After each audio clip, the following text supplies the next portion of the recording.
Tension on deck. Good afternoon, Ron. How are you? I'm doing all right. A lot of running around, catching up on some stuff. Don't you know in retirement you're more busy than you ever were before you came on the job? You wonder how you did everything. I know. It's the truth. It's like you feel like you don't have enough time, right, to get things done. And then you say, how did I work 8 to 12 hours a day and still get everything done when I can't get things done when I have 24 hours a day to do it? That's a true statement. That is a true statement. So, yeah, I think we have a good show coming up today. Important topic. We're going to be talking about active shooters and active shooter responses. We're going to get into that in a little bit. But first, we're going to talk a little bit about the funeral of now Detective First Grade Diderol Islam. Pay a little tribute to him. John and Eric on their Monday show had a good episode. Talked about the politicization. Say the word for me. Yeah, the politics involved in politics that become involved in line of duty funerals, and they got into it pretty good. We're going to talk about that a little bit, but we want to memorialize Detective First Grade Diderol Islam, and he was, laid to rest.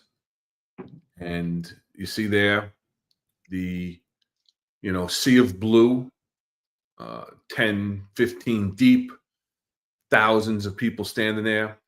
The skies opened up, and the rain came down, and it was a different type of ceremony because it was in a mosque that people aren't used to watching and seeing. The traditions. It's a smaller space, so not as many people were in. There was questions about, we spoke about it on our show last week about the executives and which executives should be in, and that priority should be given to the command, the partners, the family, the friends.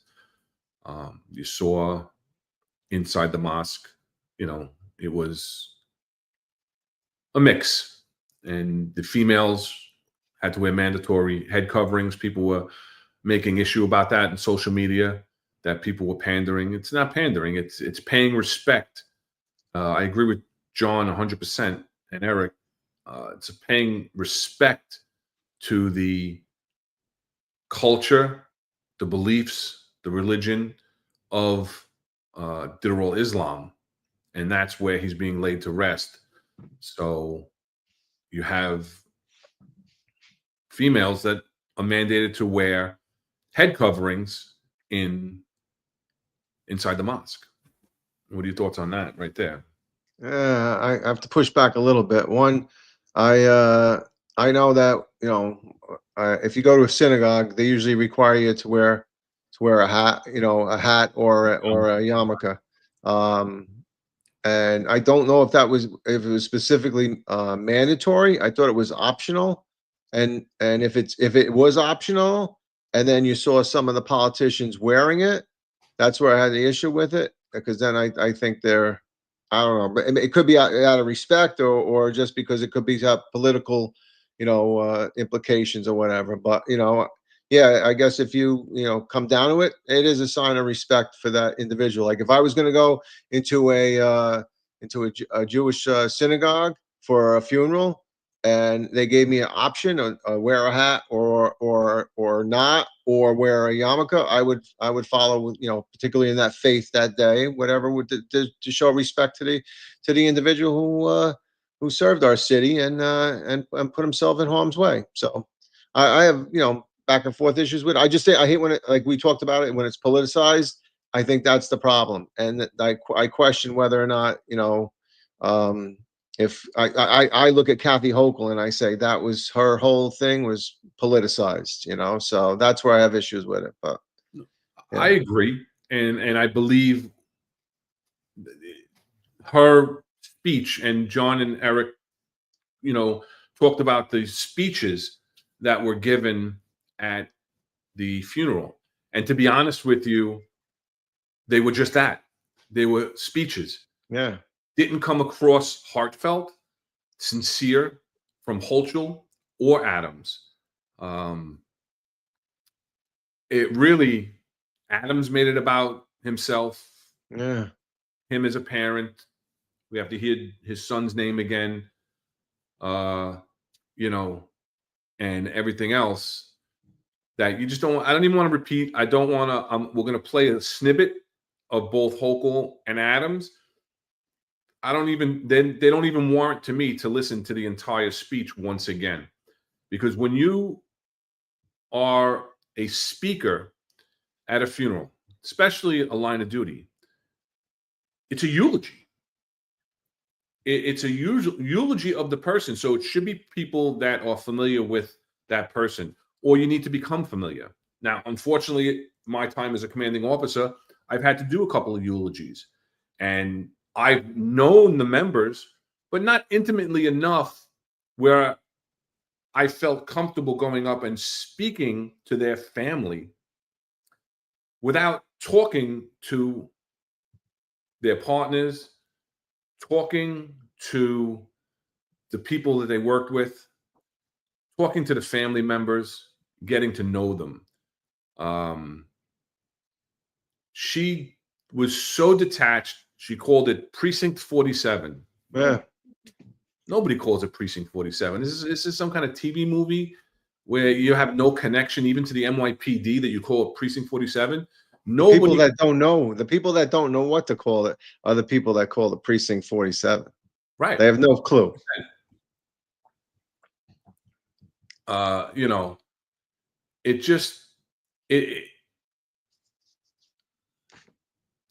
I don't know. It's bothersome because I've done it myself.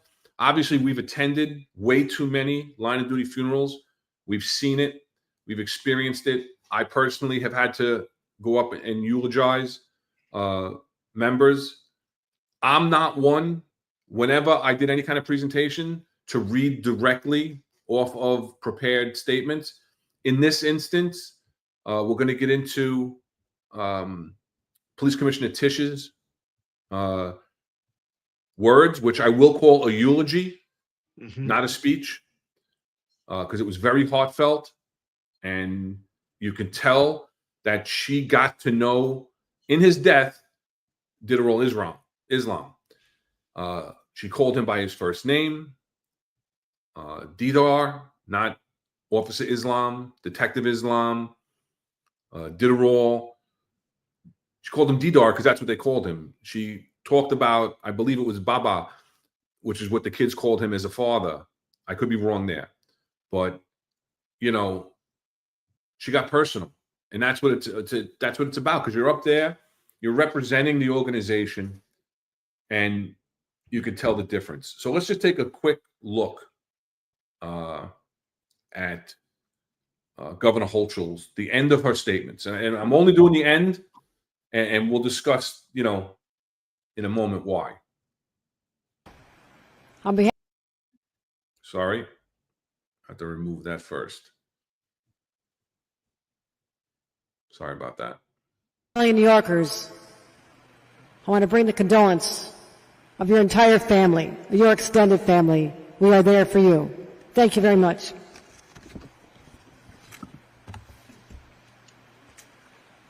Thank you, Madam. Now I'm going to bring up the end of Mayor Adams. Prayer, our city is with you. As one parent to another, I will continue to pray for you and your family, his mother, his wife, his children, his child on the way. And as the Quran states, we come from Allah and we return to Allah. I've learned not to question God. I learned to respect God. And may God be with you. Thank you, Mayor Adams. So I want to just for anybody who's ever been to a line of duty funeral, what is missing at the end of those two speeches? And I'll call them speeches again because they didn't eulogize the Role of Islam. What's missing? Well, I know you already told me. Yeah. But it was blaring to me. There's no applause. There's dead silence when they're done speaking, because it's a little unusual to be in church or a house of worship and for people to applaud after someone speaks. In the line of duty funerals, though, usually after a high elected official, the governor, the mayor, speak, there's a round of applause. Or a family member. When a family member comes up, Then it's usually a rousing. respect. Well, it's a show. To me, it's a show of respect, right? So, and it's that person that made that eulogy hit a nerve and explained exactly, like you said earlier, something about that person, not about themselves. Right. And I think we know what happens next. Right. So I was Eric talked about it and John talked about it after they played it on their show on Monday, and we're gonna play the police commissioner's eulogy. And again, I know they just used it in word speech, but it wasn't a speech. What she gave was a eulogy, and you can tell the difference. And one of the things that Eric said was that when she spoke, it brought him to a place of meditation where that he was feeling the words that she was saying. You could tell that they were heartfelt. You can tell that she meant the words. You can tell that she got to know Didar Islam in his death. So we're going to play. It's 11 minutes long. So, but I'm telling you, it's moving. I was touched by her emotion. I was touched by her words. And then watch at the end the difference. The Police Commissioner of the City of New York, the Honorable Jessica S. Tisch. Salam alaikum. To the people of Parkchester, to Imam Maulana Muhammad Mainul Islam, and the entire Parkchester Jameh Masjid family, thank you for your graciousness, for your compassion, and for welcoming us into your community. Governor Hochul, Mayor Adams, thank you for being here with us. To Jamila, Ayan, and Azan, to Muhammad and Manara, to Naima and Nadima, to all extended family and friends, to police officers from the 4-7 precinct across the department and around the nation, and to every person mourning with us today. On behalf of the entire New York City Police Department, I extend to you my deepest and most sincere condolences. 3 days ago, time was moving fast for Didarul Islam. His 2 young boys were growing quickly, getting bigger and more independent every day. And in just a few weeks, another blessing was on the way. His sons were eager to meet their new baby brother, to teach him and to keep him safe. But of course, Didar would be there to help with all that. After all, he was a New York City cop, and protecting people was what he did, so his boys, they wouldn't have to grow up too fast. Their Baba would be there. And then, in one shattering, incomprehensible instant, time stopped. A killer on a self-centered, senseless crusade of violence took the lives of 4 innocent New Yorkers. He tore a father from his children, a husband from his wife, a son from his family, and in that moment, he ripped the world away from everyone who knew and loved NYPD police officer Didarul Islam. He was a son of 2 cities, born in Sylhet, Bangladesh, called to New York at the age of 20 by the promise of a better life, and he would build that life and fulfill that promise through service. He joined the NYPD first as a school safety agent in 2019 and became a police officer 2 years later. In his own words, the police were a blanket of the community there to provide comfort and care. And when he joined this department, he made that his personal responsibility. But it was the man beneath the shield, steady in spirit, generous in presence, who left the deeper imprint. No one saw that more clearly than his partner Pablo. At first, Didar was rotating through partners like most New York City cops do, but despite everything that set them apart, he and Pablo found something that brought them together. Pablo was from the Dominican Republic. He was raising 2 daughters. Didar was from Bangladesh, raising 2 sons. 2 journeys, 2 traditions, 2 lives shaped continents apart. Yet here in this city, they found a bond as strong as family, a connection born of faith, carried by trust, and rooted in the values that they both lived by.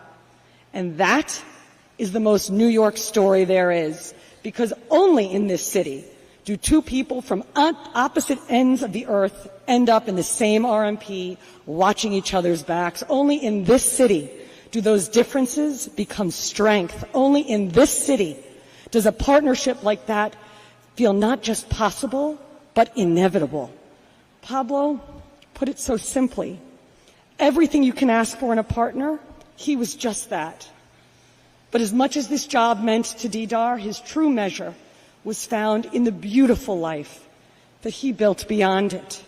He talked often about his wife, his kids, his mortgage, as reminders of what he was working for. And he never stopped working for them. 12-hour tours in a busy precinct, extra shifts, paid details. Last Sunday, he was out at the Dominican Day Parade working more than a full tour. And on Monday, the day that he was killed, he picked up work at 345 Park Avenue to bring home just a little more. Because that's who he was. He didn't look for an easier way. He just showed up and he did the work. There's a quiet dignity to that. A quiet dignity. Everything for him was about building something for his family, for his mosque, for his adopted city, and for his relatives back in Bangladesh. They were all in his care, and he found peace in watching them grow. Didar came to this country with that purpose already alive in him. A sense of duty shaped by the belief that real meaning is found not in what we take from the world, but in what we give back. He stepped into a new land and chose to become part of its promise, to believe in its dream. And he did believe in the American dream, not as something handed down, but as something built with your own hands.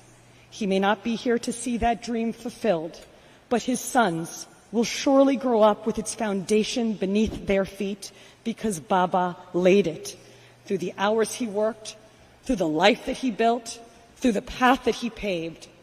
That journey is now stitched into the fabric of this city, the hope of an immigrant, the strength of a family, the resolve to serve the place that had taken him in and made him its own. There's a belief in Islam, sadaqah jariyah, that the good we do in this world doesn't end when we do, that there is true power in good deeds and a life of service leaves a lasting trace. Officer Didarul Islam lived that kind of life, one that keeps unfolding in the world he left behind, in the steadiness that he brought to those around him, in the streets that still carry a sense of safety because he once stood there, in the example he offered, not loud, not showy, but strong enough to stay with you. His watch may be over, but his impact will never be. And if there is any grace to be found in this grief, it is knowing that the light that he carried did not go out. It just moved forward, and it shines within the family that he worked so hard to build. For his wife and young boys, Didarul was the provider, the protector, the stable, supportive hand. And today, they are left to wonder, what now? Who will take care of us? Jamila Ayan, Aizan, look around you. Look at all the NYPD officers here and outside this mosque and across this city who stand with you. I stand with you. I am so heartbroken for you and for your family. And as we scan that sea of blue, you will notice that they look a whole lot like Didar. They wear his uniform, his shield, his collar brass. They carry on his purpose and are sworn to finish the work that he started. And they will be there for you always. In the NYPD, there are certain honors that carry deep and enduring meaning, not because they mark a destination, but because they speak to the path it took to get here, to the service given, the sacrifices made, and the legacy left behind. Didarul Islam came to this country as an immigrant with no guarantees, only the hope that hard work, that humility, and that purpose might lead him somewhere meaningful, and it did. He earned the respect of his peers. He believed in this department. With only 4 years on the job, he did the work of a cop with twice that time and in a command where the work never slowed. But no matter what this job threw at him, you could count on Didar to get it done and to get it done right. And though his journey was cut too short, the way he lived this job, with steadiness, with heart, with conviction, it reflected everything this title represents. So today, it is my honor and my great privilege to promote police officer Didarul Islam to detective first grade.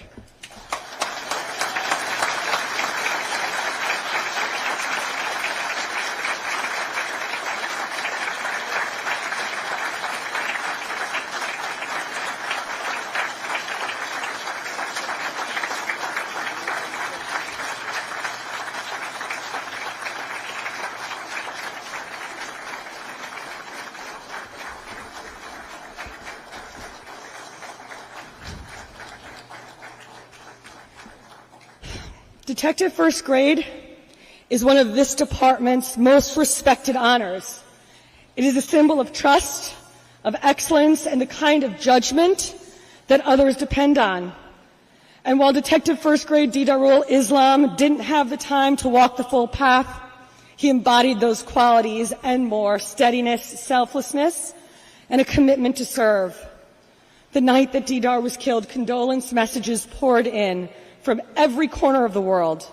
His death united millions in prayer, and there was one refrain that echoed again and again and again: may God grant him Jannah. For 2 billion Muslims, Jannah is the ultimate reward for living a righteous life of faith, kindness, and good deeds. It is paradise. And it is also one of the Islamic faith's great mysteries, because these wondrous blessings are beyond human comprehension. We will never know why, we will never understand, but even in our moments of greatest despair, we can take comfort in one thing that we do know. If Jannah is the reward for a righteous life well lived, then Didar Islam surely awaits his loved ones in eternal paradise. May God bless him. May God bless his family. May God bless the New York City Police Department. And may Detective First Grade Didarul Islam's memory be an eternal blessing.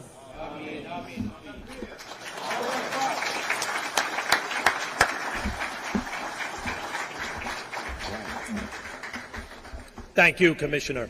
At this time, I'd like to invite up the president of the Police Benevolent Association. So there you have it. Very, very moving. You can't not be moved by that. You can't be not touched by that. She made it personal. It isn't missed by me that she is a devout Jewish female speaking in a Muslim mosque. She did not even just make it about Didar Islam. She made it about his faith. She quoted the Quran. She spoke about beliefs. And I'm just so impressed uh, by it. She didn't make it about her at all. And most of you know that she lost one of the 4 victims was a close friend of hers. And she could have easily stood up there and talked about how it touched her both professionally and personally, right? And made statements along that line. Like, the mayor makes it, personal about him. She didn't. Everything was about Dida al-Islam, his family, his faith, his beliefs, and his memory. Well, she wasn't running for any political office, so I could see, and she doesn't have to run for any political office. So I could see where Kathy Hochul and Eric Adams are. They're in it, especially Eric Adams is losing in this election, and he puts himself into try to sound as politically correct as he can in this eulogy. We could also saw it at the active shooter when he's doing TikTok videos or Twitter videos, where he shouldn't even be doing that. He should have been more concerned about the family at that time. What I can say is, and I said it in the chat when Eric and John spoke about it, is that we know that Jessica Tisch didn't know Officer Detective Islam, right? She didn't know him at all. So he was just a tax number, if anything, to her, or didn't have any idea. But she took the time to learn. And how do you do that? By interviewing the family, by interviewing the friends, by interviewing her partner. All the things that are very, very tough to do, especially in a time like that. But she took that time, she got the information, and then whether or not she wrote the speech or not, I'm sure she reviewed it. She's a very smart woman. I'm sure she reviewed it, made whatever changes she had to, and she presented it perfectly. Like you said, she didn't read a lot. She always kept an eye on the audience, which you're supposed to do. You can look at your notes and read and look up and read, and she did that. And again, it was from the heart, and you can see that. And like I think you had just mentioned, her friend was, she's mourning the death of a close friend. So I didn't even know that when I originally watched the eulogy, but later on it came out, and I said, imagine that she's also had that in the back of her head. So I mean, yeah, she did an outstanding job, and it showed leadership, it showed compassion, it showed everything that's supposed to be done for a eulogy. It wasn't personal. It was about the officer. So that's what it's supposed to be. And she hit it. She's like, as Eric would say, it was spot on, right? It was she hit the mark, and she did it, and she showed it with compassion and understanding, which was even more important than just reading a speech or presenting. So I think she did a great job. Yeah, and I mean, I watched on the news, and they did do a piece on her friend that was killed, and forgive me for not having her name ready for you, because we mourn the loss of those civilians that were lost there also. But I don't believe she made her funeral. I don't think she was able to attend her funeral because she attended Dida al-Islam's funeral, because I believe they were at the same time. So it just shows to me class act. And listen, we've been critical of her at times, her leadership, critical that she has not rose through the uniform ranks. So in some senses, we feel that she doesn't have that understanding of what it is to be a uniform member, but she absolutely has leadership skills.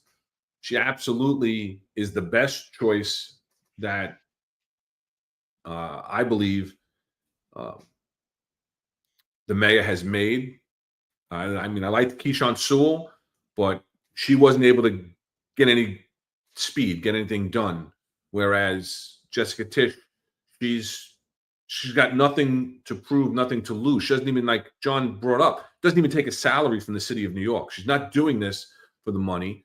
I'm not saying that Keyshawn Sewell did, but she's not even getting paid. She's doing it for the love of the city. So this show of respect and humanity really, really touched me. You see at the end that the attendees of the mosque, as well as the uniform members, applauded at the end. They applauded, obviously, when he was promoted posthumously to detective first grade, which is something that started many moons ago.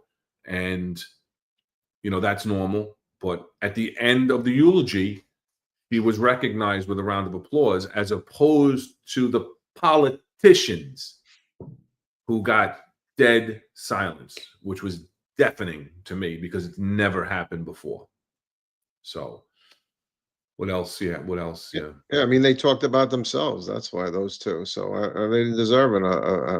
That's not the time or place to do that. I mean, they should have put politics aside. And that's the thing. You have to make sure that you talk about your concern is the family and the officer, not your reelection campaign. It's not a time to be up there and get clicks or anybody else. And you can see right through that. That's the difference.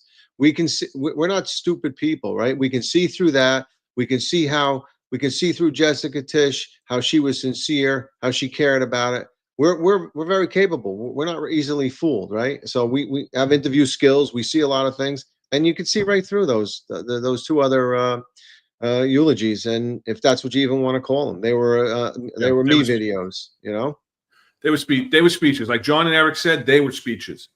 Yeah. They called the commissioner's eulogy a speech, but I don't think that they meant it in that way. I see it completely differently, where the first two were speeches. That was an actual eulogy. And I know that they spoke highly of it, and I'm not saying that as a negative. I want to make a differentiation, though, between her eulogy and their speeches, because that's what it was. And she pushes back on people. We've seen that at press conferences where they try to steal her binder. We've seen it other ways where she tells people that, hey, no, somebody else is going to take that question. I mean, she's not afraid to step up. Now I'm not saying the other PCs weren't like that, but I never saw any of the other PCs do that. They just let people run right over them, And I'm not saying that that was good, but I think they had the mayor's backing so that they knew they could. I think she stands up to the mayor. That's my personal opinion. Right. And I think she's not going to let anybody step all over her. She's a very strong woman. Yeah. We'll see how it progresses.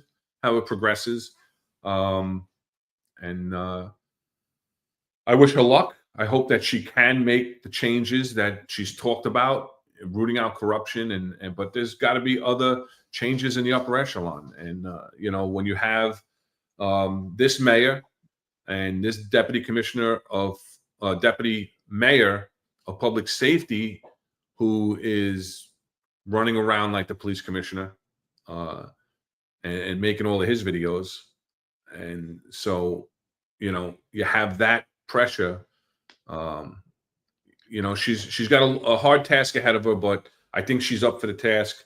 I have dealt with her. I've known people that worked for her in the executive level, at the highest levels, and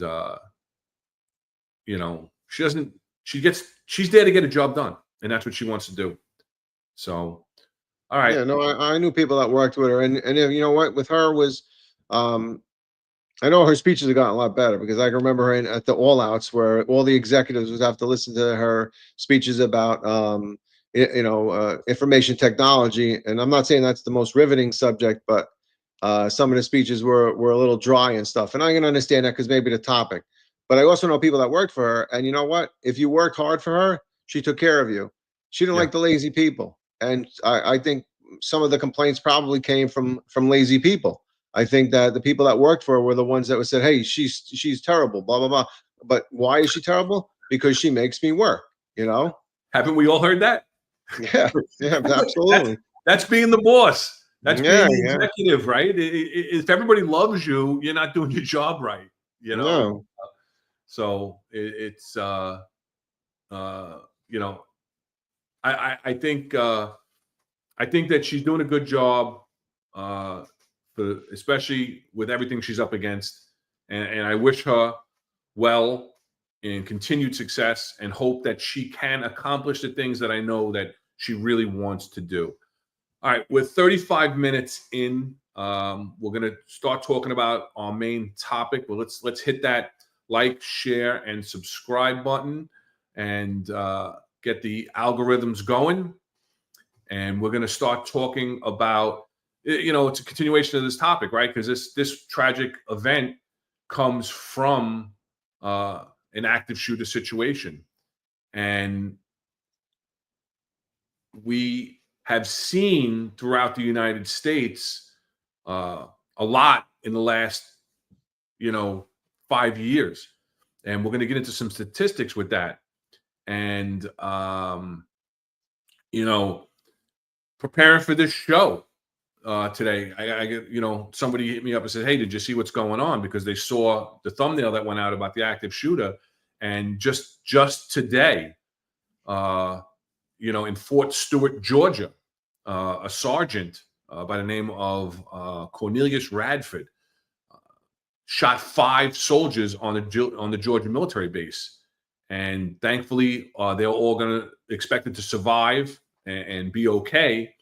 But this wasn't somebody that came on the base. This is somebody that worked on the base, and these 5 soldiers that were shot were described as his co-workers. So he worked on the base, and he came in with his personal handgun and wound up shooting 5 people.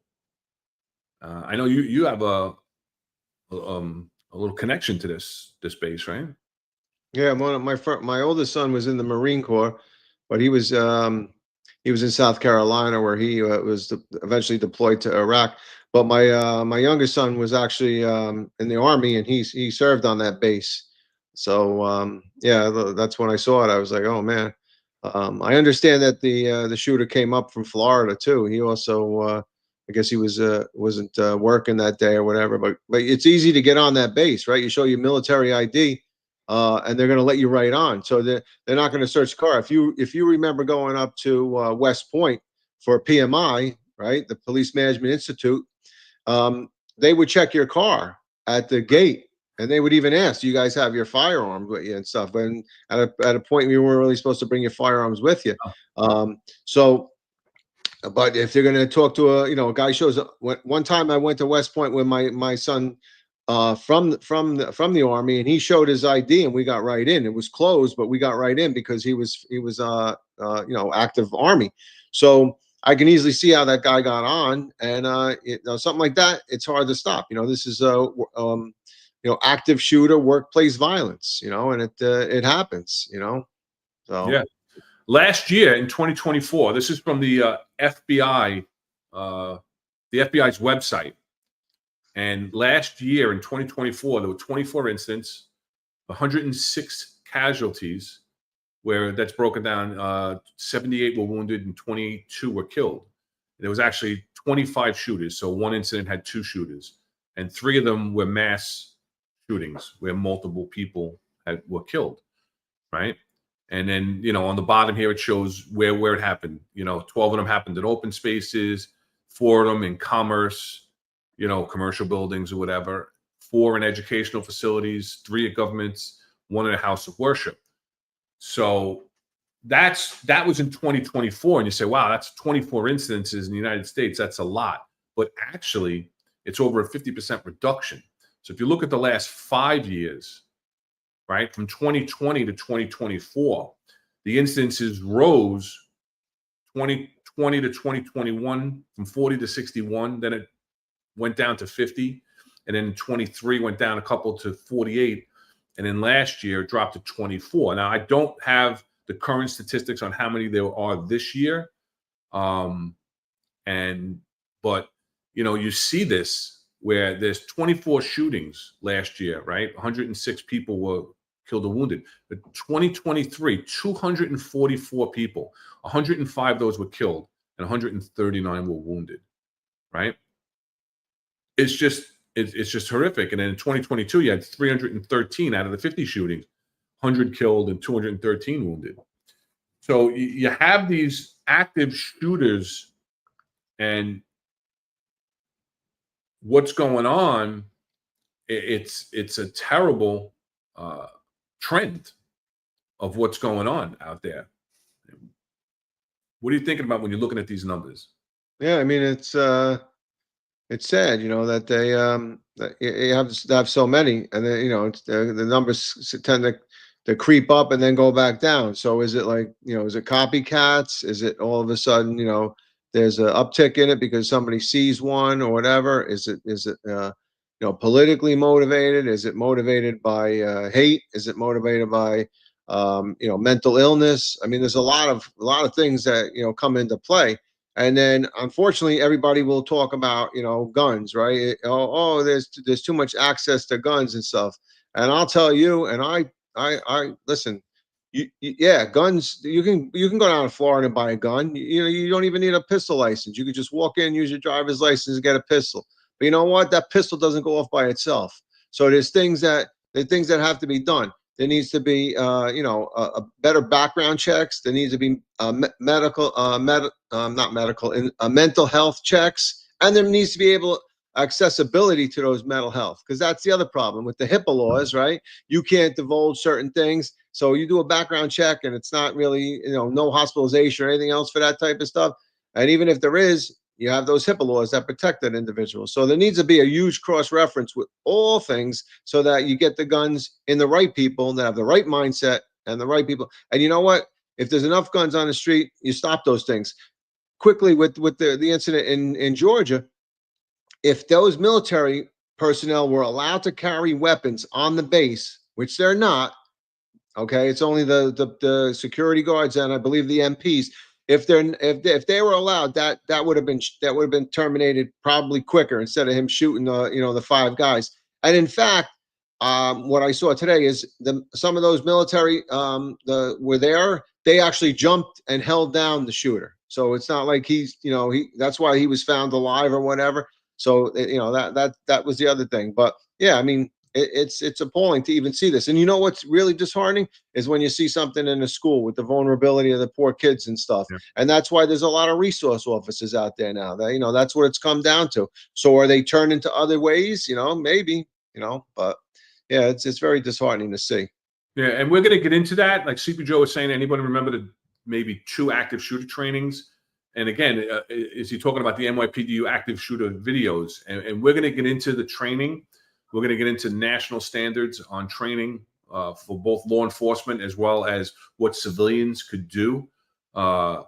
So, we're going to talk about a couple of separate instances that have happened here in New York City and break down our perspective on how the response went. Rob is going to give a great analysis because he was personally involved in an after action report on the first incident we're going to talk about. And we'll go right into that one, Rob. So yeah, I think it was June 30th, 2017. There was a doctor. He ended up going into the Bronx Lebanon Hospital up in off the Grand Concourse. I think he kills a doctor, and he was a doctor, right? So he kills a doctor, and he wounds 6. I think he wounds 6 on the floor below. So I didn't actually respond to the job, but afterwards there was a call for a after action report, and I hope that they do an after action report on the job that they just have at 345 Park. Very important to do. But in the after action report, a huge concern was one that, keep in mind the Grand Concourse. It's a big road, right? You have two side streets. You have 2 roads that go along parallel with each other, and then that's divided by a medium in the middle. So it's a big road. Now look at that picture. That picture depicts on what happened. Everybody and their brother responded to that. Okay, they didn't. I think after a while they had to do the AVLs to find out how many cars responded because it was totally off the cuff. And the other problem there is, hey, you want to respond? Fine. You better have a staging location, not in the front of the building, not in close proximity to the building. And you know what? The biggest thing right there is you need a avenue of egress, because if there is somebody that injured, a cop gets shot or somebody else that you need to get out of there right away, because obviously you're not taking them to the ER in Bronx Lebanon Hospital, right? In the middle of the active shooter, you got to get them out of there. You wouldn't even be able to get down the roadway. And then on top of that, what we found out was really bad was 2 3-star chiefs were up on the floor while ESU was conducting searches for the active shooter, who I think eventually took his life. But imagine that while there's an active search for a shooter, you have 2 3-star chiefs walking up and down the hallway barking orders. Listen, there's no place for that. All right, ESU knows what to do. SRG knows absolutely what to do, and there's absolutely unequivocally no reason. And a lot of cops that were trained in the active shooter course know what to do, but there's absolutely no reason why a 3-star chief needs to be up there. They should be in the command post directing operations, and maybe one of the other ones could have been in the operations section post. But can you imagine that? Can you imagine that they're up there and like walking around aimlessly, like almost like they're searching for it? So I mean, that was a big thing we found in the after action, and I think some of it still happened again on Park. I mean, we'll talk about that, but I can see that they need to do after actions, and they need to make sure that everybody's trained on it. There's no sense of doing it, a white paper on it and then not taking corrective actions. And I think that what stems from this morning with Eric and John and Corey Pegues and most of our podcast is training. Okay, the lack of training, and that's the problem. That's the problem. If you just train up to where they can be have enough information not to get the lawsuit or to push the blame on the officer because they didn't follow the training, then you're not doing enough. You should be training as much as you can to bring those people up to speed, to protect them, and to operate appropriately. And I'll tell you that ESU, SRG, they followed their training at this 345 Park. But others, maybe some of the executives didn't know what training they should have done, and that's the problem. It didn't filter down. We're gonna show some of that response in a bit, and but you're absolutely correct. We talk about the training. We're going to get into what the training is, and again, it's the matter of, is the job doing enough to train people to carry out their duties properly and safely? And that's something that we're going to get into also. But even after this, so you did the after action, right? They say, oh, I want an after action. So they take people with tactical experience, yourself and people in emergency services, and I'm sure counterterrorism was involved in the after action report as well. And you put down what you saw that was good, what you saw that was bad, what could be improved upon, and what went well due to training. And what happens with that information is the problem. That is the problem. Right. Yeah. So in 2022, we have another mass shooting on a train, if you remember. So what happens after that mass shooting? Right. So you have the mass shooting on the train. And not too long after that, right? This article comes out June 16th, 2022. Several people were shot on a subway platform Thursday afternoon in a scenario that was part of an active shooter training, new active shooter training that NYPD cops amid a slew of transit violence in the Big Apple in recent months, right? This 4-day training is new, says Inspector Ray Porteous, who was the commanding officer of the Special Operations Division. It's actually the Transit Bureau Special Operations Division. But what was new about it was specific training on an active shooter in the subway, right? Because I went to the original alert training with a large number of members from the 110 precinct when I was the commanding officer, because we were going to do a joint active shooter drill at the Queens Center Mall. So I was able, through connections I had with people I knew in counterterrorism, where they actually put a class together for us, because the training wasn't readily available. It wasn't available to, as Eric would call, the tier 3 people, right? The boots on the ground, the people that are going to be first to respond, right? ESU gets the training, SRG and CRC, the critical response and the strategic response group, who both responded to the incident last week, are trained in active shooter. and they train on it repeatedly. And this was one of those locations where they would emergency services, in conjunction with the mall security and the mall management, I was able to marry them up. But we wanted to integrate the patrol level in that and bring the patrol officers that are actually going to probably be the first to respond, right? Because emergency services, you're going to have your patrol REPs, your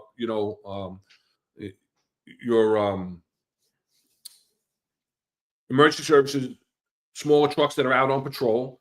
They're going to be the first emergency service personnel to respond before the big truck responds and other emergency services units come.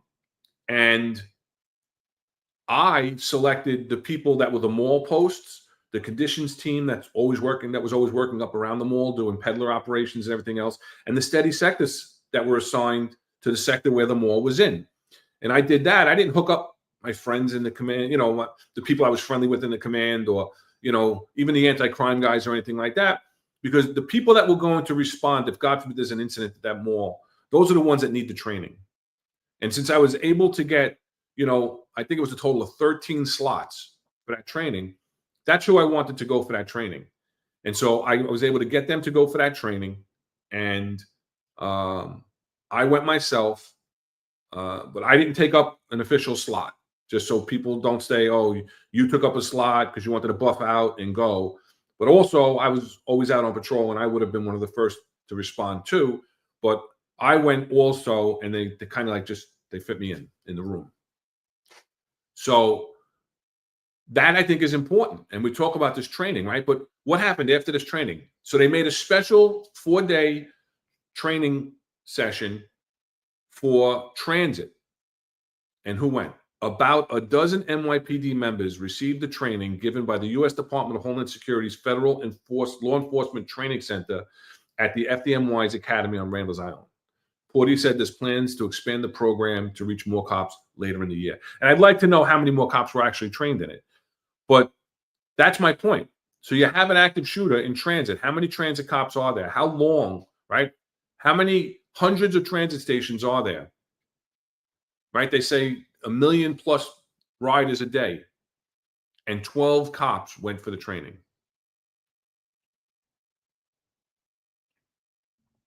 No, it doesn't make sense. I mean, similarly, we were part of that drill also in the Queens Mall. And so we did the same thing. Who are you going to send? The first radio emergency patrol vehicle, right? You took the guys from that truck that are there. Those are the guys that are going in first. We could have taken guys from down at Floyd Bennett Field, the guys that do the training, and said, hey, you guys go in so we look good. No, you're going to send the guys that were there. And we also did one in the mall in Brooklyn on Flatbush Avenue, Kings Plaza. Right. And ironically, a couple of days later, it was an active shooter in there, and those guys, the guys from ESU, knew to go up. There's a ramp on the left side if you're facing on the mall. There's a ramp to go up, so they went up the ramp, so they knew they had access to get to the high ground to where that shooter was. So I mean, it's not only good that you trained to respond to active shooters, it's a familiarization with the location, right? If you haven't been there, and you find out the little idiosyncrasies of that location, loading docks, where there's access. You want to know. Oh, we'll go into that later about hardening up a particular location. But yeah, and that's the problem. The training it stops. It gets done for that particular drill. Everybody's good. They do the drill. They, maybe DCPI will come in and film it. Maybe the police academy will film it, and everybody looked good. Everybody looked great. Do a quick debrief. Everything was good. The scenario was good. And then what happens? Drops off, because that's not the concern anymore. And that's the problem. Yeah, I was going to bring this up later, but let's see, because we didn't talk about 345 yet, right? Right. But when it comes to training, right? Chief Shell and Kaz Daughtry did the media tour after 345 Park Avenue shooting. And one thing they were asked about, and they talked about. Let's listen to Chief John Schell on Fox 5 News in New York. There's going to be a copycat in some sense, because, or is this kind of a situation that you think is just a There's always going to be another one, so you got to just prepare for it. But these are the best New Yorkers we had. These are the best cops in the world. So, but there'll be another one.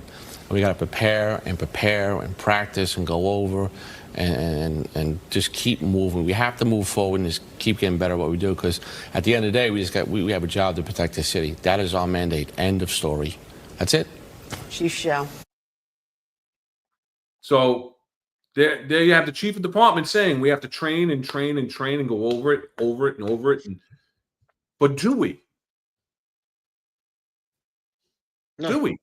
No. ESU does, SRG does, CRC does, and thankfully, and we're going to talk about that next, CRC happened to be the first responding units, and the first person on the scene, one of the first people on the scene was a critical response command surge sergeant.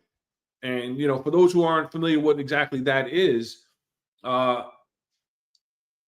they go out to high-profile locations with long guns, and they are there for high visibility and obviously deterrence, right? It's part of the Counterterrorism Bureau, and they're out there to deter terroristic strikes, mass casualty incidents like this, and everything else. And they happen to be in that vicinity and one of the first responders. But what about those officers that responded from the local precinct, from the 19th precinct? How many of those officers were trained in active shooter?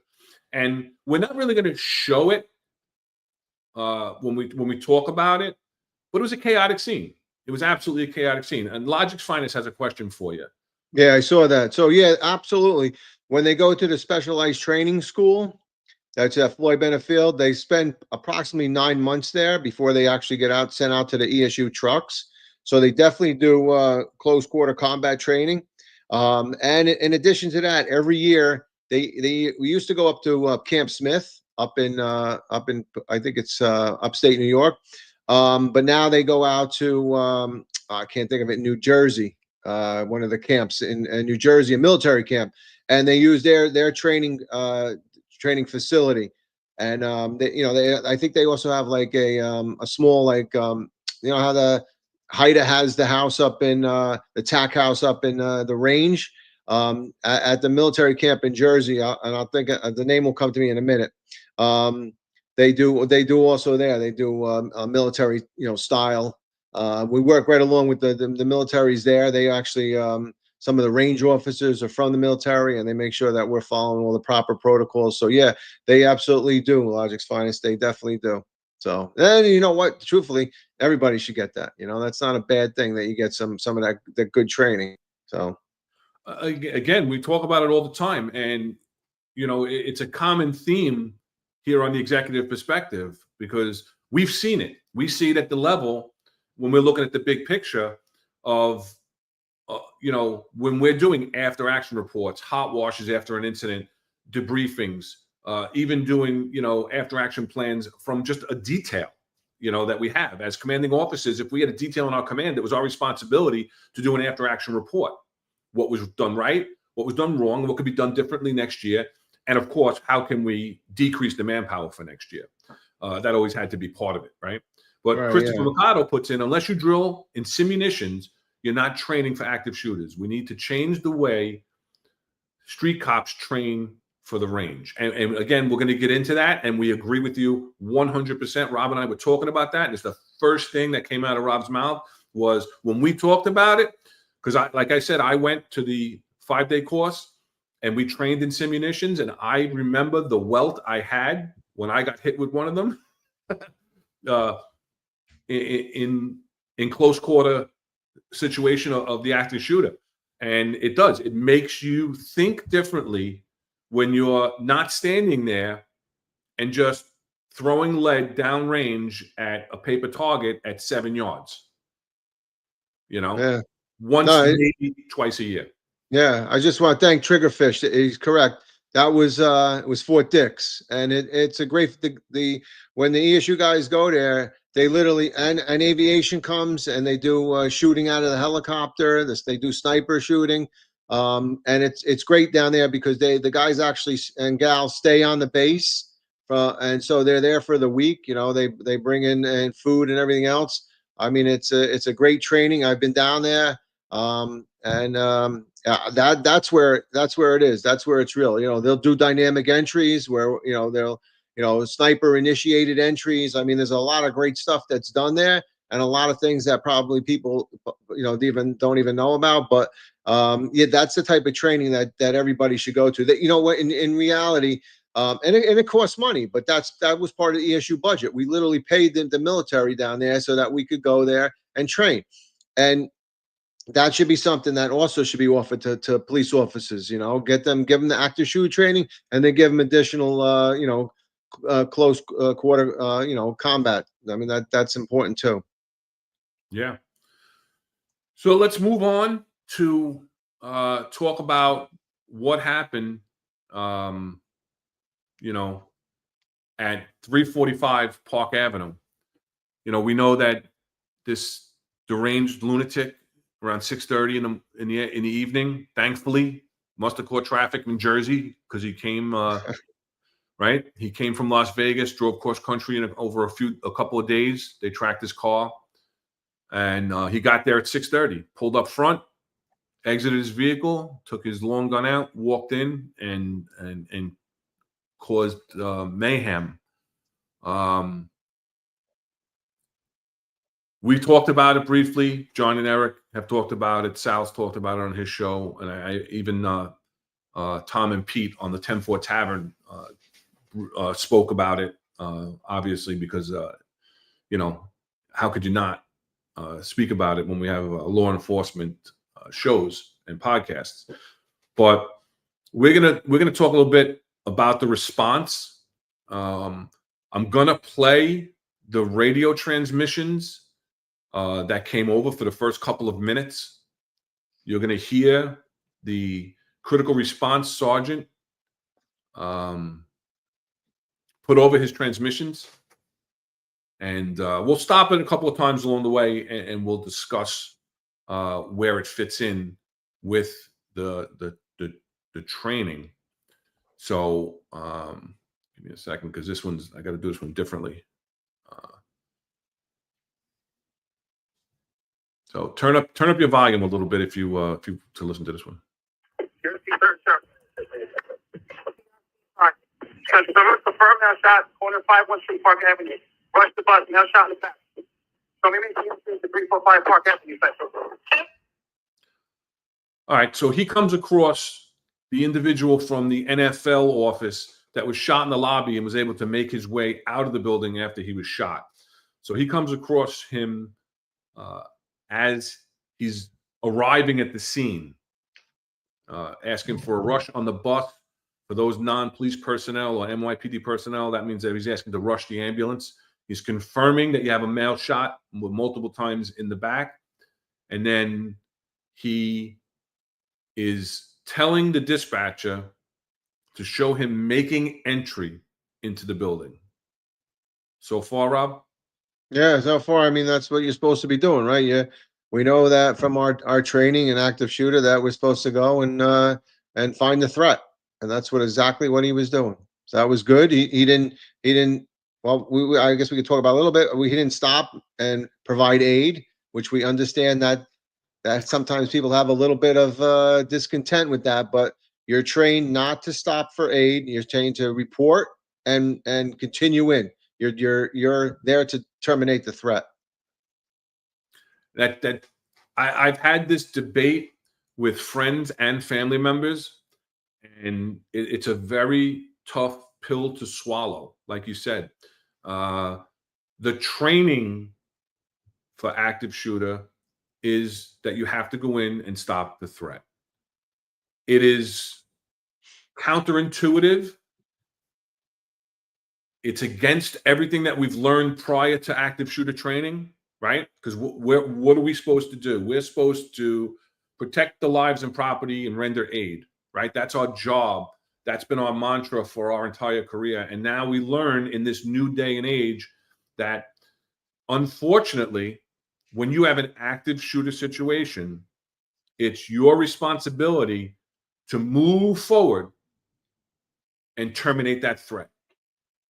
And knowing it's an active shooter, this sergeant called for further assistance and he moved forward. So kudos to this CRC sergeant.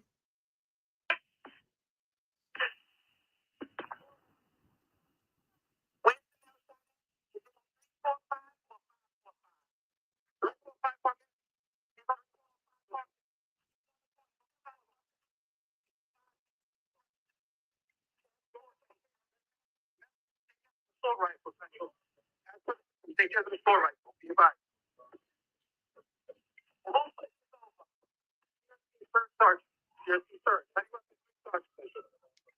So he's identifying himself. He's the CRC surge sergeant. He's a heavy weapons sergeant. He's confirming that it's an active shooter with a long gun. Right now, pucker factor, 10 plus. Because now he knows that he's going in to something that he's trained for, but something he's never wanted to come across.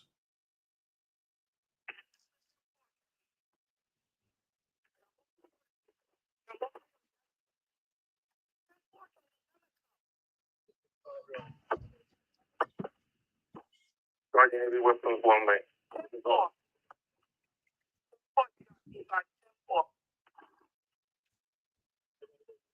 Identification Central. 345 Park Ave, 51852.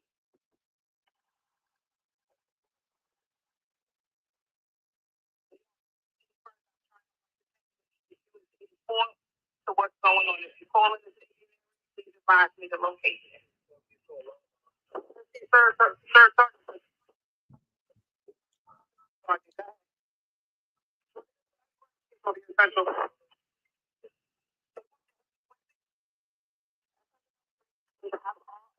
SRG 125 response to our location. 4.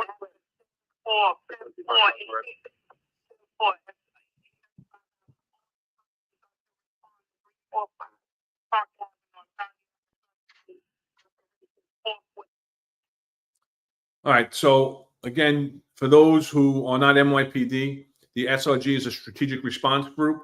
They're the old task force units that were repurposed to do what a lot of people hear about them, or they do the crowd control, right? At the riots, at the disorders in the city, public disorder.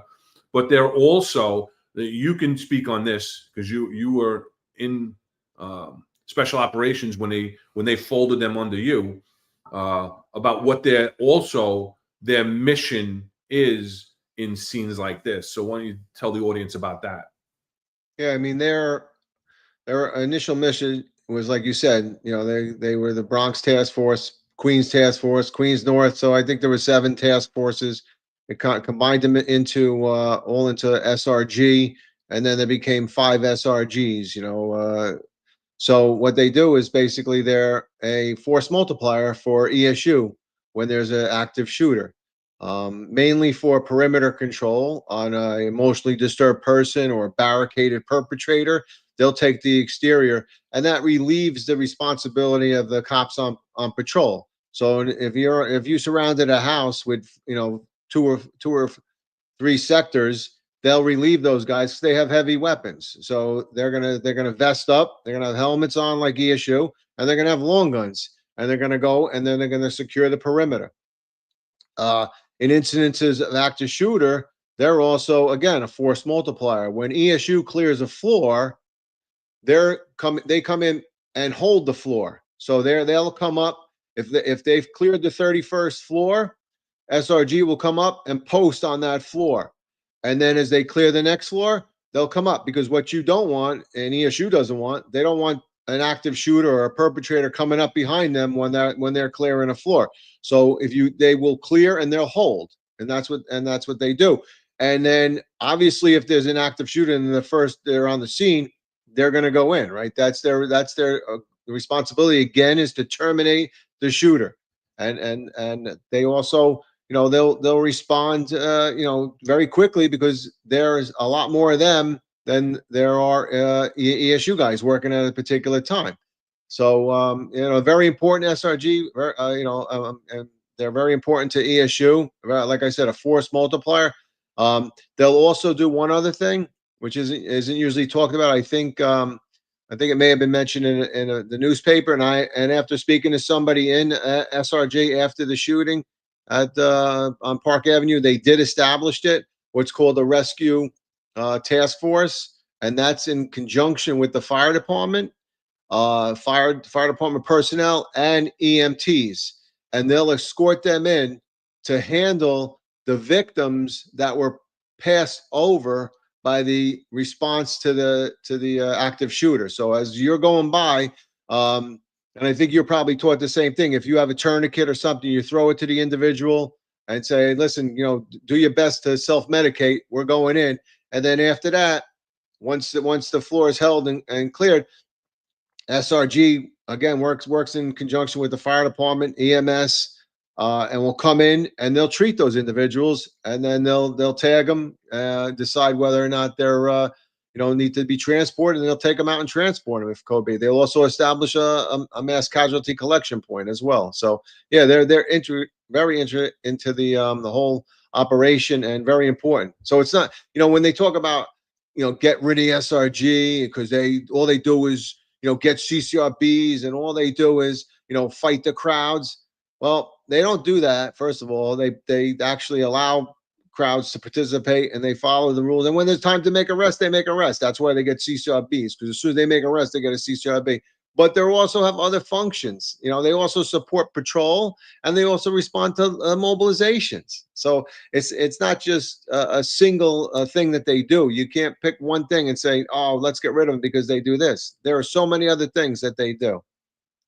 Yeah, and again, like you said, they have a very important function. They're multifaceted.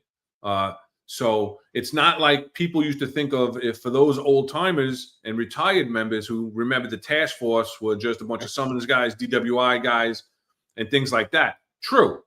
I was a commanding officer of the Queens North Task Force at one point, and when I first got there, their main task that they've always been asked for, and they were absolutely phenomenal at it, was DWIs.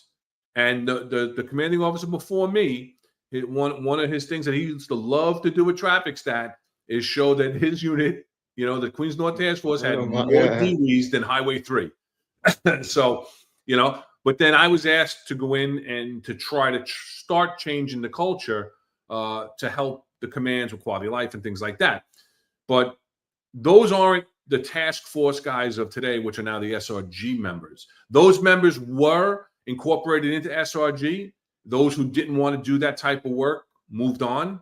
And those who wanted to do that work went through the training. I know guys that loved it, that they loved getting involved and getting that type of training. I tell you, the active shooter training was the best training in 30 years I had on this job. And I went through as much training as I could do because I used to like the training, even as a boss. And it's an amazing, amazing thing. And it's unfortunate that under this current administration, the numbers in SRG have decreased by the numbers that we have, 37%. 37%. Right? You have those numbers? Yeah, I mean, from what I understood, they're close to about 250 people of when Eric Adams took over as mayor. Their normal. I know when in inception, when we first got them, they were well over 600, and they've steadily gone down underneath Eric Adams, which is disheartening, because that is a type of defunding, right? Where you start letting people retire or transfer out, get promoted, and then you don't replace them. And I know we were always in SOD, we were always in the Special Operations Division, we were always looking to get people. back into SRG to keep that number up. You know, you never have a problem getting guys in ESU, and you know, because it's a lower number. I think it's about 450, but you never had a problem getting there. But you know, SRG, when you start taking people out of the precincts and putting them in SRG, every CO will fight you on it. And you know, as you lose more people, it's harder to get more people to replace them. So I mean, obviously, it's part of the whole problem that exists within the department, the recruitment, you know, getting guys in there. I know you spoke about it earlier when we did transition from the task forces over to the SRG. A lot of guys didn't want to even come over. They were like, nah, I don't want to do that. I just want to be able to drive around and do what I normally do as a task force guy, or do my DWEs or whatever. But I don't want to be, you know, getting all into that and everything else. So we lost a few guys. Some guys retired. And the other thing with SRG is it's become a stepping stone. You know, after you're in SRG, think about it. You're handling heavy weapons. You're being hazmat trained. You're getting you know, EMT training, and then it's a great stepping stone right into ESU if you wish. You know, I can remember as a sergeant though, calling for when it was just the task forces. I was on a midnight at a shooting, and you remember you had to call a level 1 no matter what, because downtown would ask you, "Did you call a level 1 at the shooting?" That was a, you know, big ComStat question. So I call a level 1. And I literally had 2 cars show up. I said, you know, what is this? Oh yeah, we're your level 1. I go, oh man, that was terrible. So I mean, it's always been diminished, but I know when they restructured it, it was a good amount of people, and it was capable of handling everything, and that number needs to be brought back up to what it was, and hopefully now they've seen the importance of it, right? So you see, Tish is very happy with them. You know, Shell and Kaz, I don't know. I still don't know if they know exactly what the SRG and ESU do, but you know, hopefully they'll get more people to handle those particular jobs. Yeah, yeah. It's just the way that the job has been deteriorating. With, you know, they talked about it today a little on the Day Show. You know, when we talk about defunding the police, there are ways to reallocate funds from things that aren't really as needed. That there's a lot of waste. Like if Doge came into the NYPD, a lot of people would be unhappy, right? And you take the money and put it where it's needed. And this is one of those places that it's absolutely needed, because it's all about public safety, and that's our number one thing is public safety, public order, public safety. So yeah, the fact that they're down 37% in the last 3 years is telling. And you know, we may talk about that in a little while, but let's continue on with this radio transition. Can I just address Sleepy Joe? Because he speaks about who are the Cobra teams that respond, and you hear and see them on the ICAD, but it can't be the same Cobra as the tactical mass unit. So the Cobra guys are usually from SRG. So everybody in SRG is also trained up to the hazmat tech level. So what they normally do is, if ESU went down to a hazmat job and they were wearing a level A, which is the highest level you can do to protect yourself from a hazardous material, and it's usually a fully encapsulated suit. They have a self-contained breathing apparatus inside, and they almost look like a moon. You know, that they're walking on the moon. If you ever saw those suits, like a moon suit. And the Cobra teams are set up for decontamination. So they'll set up. They'll be at a lesser level. So if you have somebody in an A, they'll probably be in a B, which is usually just a CBA and a different level suit. And as they come through, they'll decon them and push them through so that they can become, safe and clean. So, but they do work in conjunction with SRG. So they are members of SRG. So they're another thing that SRG also does. So, yeah. And just a note, we're having issues on Facebook with the stream. I got a notification up here that we got a problem with the Facebook stream, so it's not running on Facebook right now. I think the best place to really watch and engage would be on the YouTube channel, Finest Unfiltered. So if you're watching or were watching on Facebook, I'm not sure what the issue is. Facebook is supposedly working on it. I'm not going to be able to start up a new stream. So best place, jump over if you can. If you're watching, we have a lot of people watching on X right now. YouTube is the best place, I think, to engage with us. All right, let's get back to. And just real quick, Sleepy Joe is right. They are not the same Cobra that does the tactical mass unit. I believe that comes under training. That has nothing to do with that. That's for like some of the people that have their own masks and things like that. But so that's two separate entities. So just want to clarify. Righty. What's that location? 345 Park Ave, 5152.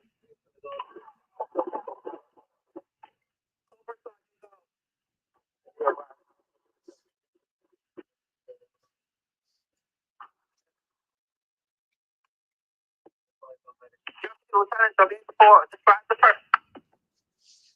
ESU third sergeant, show me clearance. Let me put the 345 Park Ave.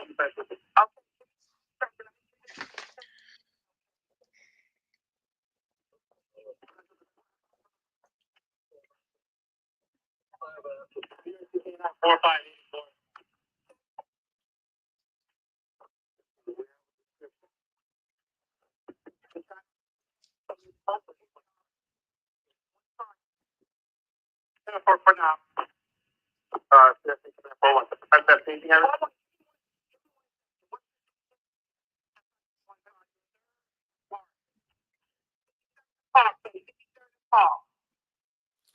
All right, I think we have two things here we can discuss, right? We have the CRC sergeant is giving clear direction that he is where he is going. He is going and he is beginning to clear the building, right?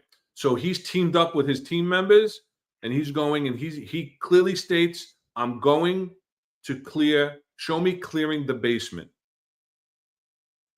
Very important.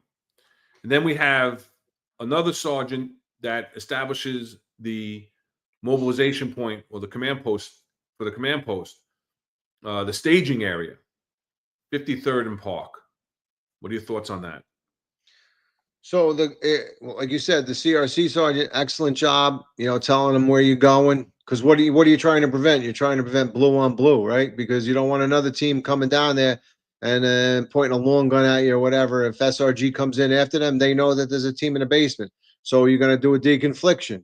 If you hear something, it's going to be, hey, who's there? What, usually ASU likes to use the chem lights. I'm going to throw a blue chem light or I'm going to throw a chem light.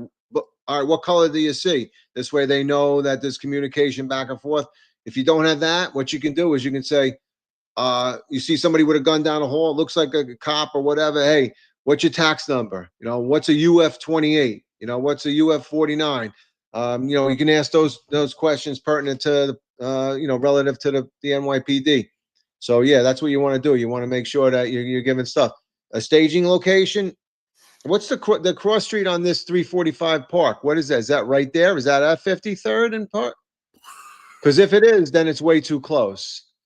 If it is, then that's not where you want to be. Your staging location, especially since this individual. Well, I'm not sure if it was broadcasted at that time, but there's a possibility that the individual has a long gun. Remember the capabilities of a long gun and the distance a long gun can shoot. You do not want to put yourself in harm's way. So you want to make sure that you provide yourself with a staging location that's far enough away. You don't have to be in sight of the building. Okay. You don't have to be able to look at the building. The problem with the NYPD is that they always want to be in front of the building and right where it's happening. They want to have eyes on. You don't need to be that. 345 Park is from East 51 to East 52. Okay, so it's a block away. So I mean that's pretty good. That's pretty good. That's what you want to do. The problem is you want to make sure that nobody responds past that staging location. And here's the other thing. I would have sent guys. Absolutely did happen. Yeah, I would have sent guys down to 50th Street and shut the road coming up north, and then tell them to go around. Don't take Park. You got to take either Lexington or you got to go to Avenue of the Americas or whatever and come around. Park Avenue is off limits, and then everybody should go around and respond to the staging location. And what does that do? That allows for communication and direction, right? If everybody goes to the same staging location, you can say, I have a CRC sergeant in the basement. He's going to be designated team number 1. You guys, you 4 guys, diamond formation, are now going to be designated team 2. You take the third, or whatever. You take from the first floor up. And that's the way it should be, right? So you want to make sure you're far enough away. It seems 53rd and Park seems like a great location. But remember, and we spoke about this, a supervisor has to stay there.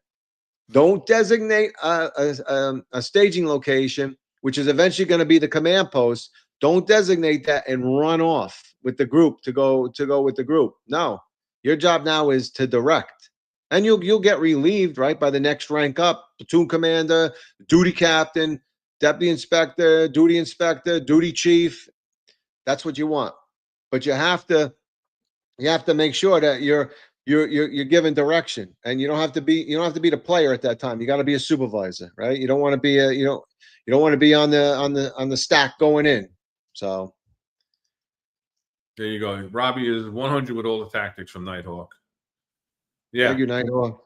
So yeah, well, listen, Rob, this is, we're the executive perspective, and we led different careers, and this is, Rob is the 100% expert on this, and we're going to talk about the actual training in a while, and the procedures, which actually people aren't going to probably don't know that you had a part in formulating. So yeah. We didn't have to bring a subject matter expert on. We have one in the executive perspective. So it's really appreciated that we have Rob here to impart this knowledge on us and help us to understand where all this comes from. Let's finish out this radio transmission. It's going to finish up.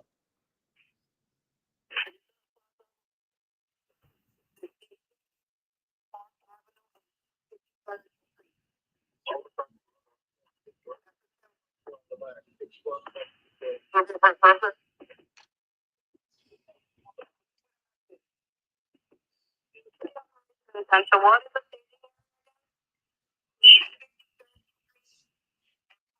E53 in Park?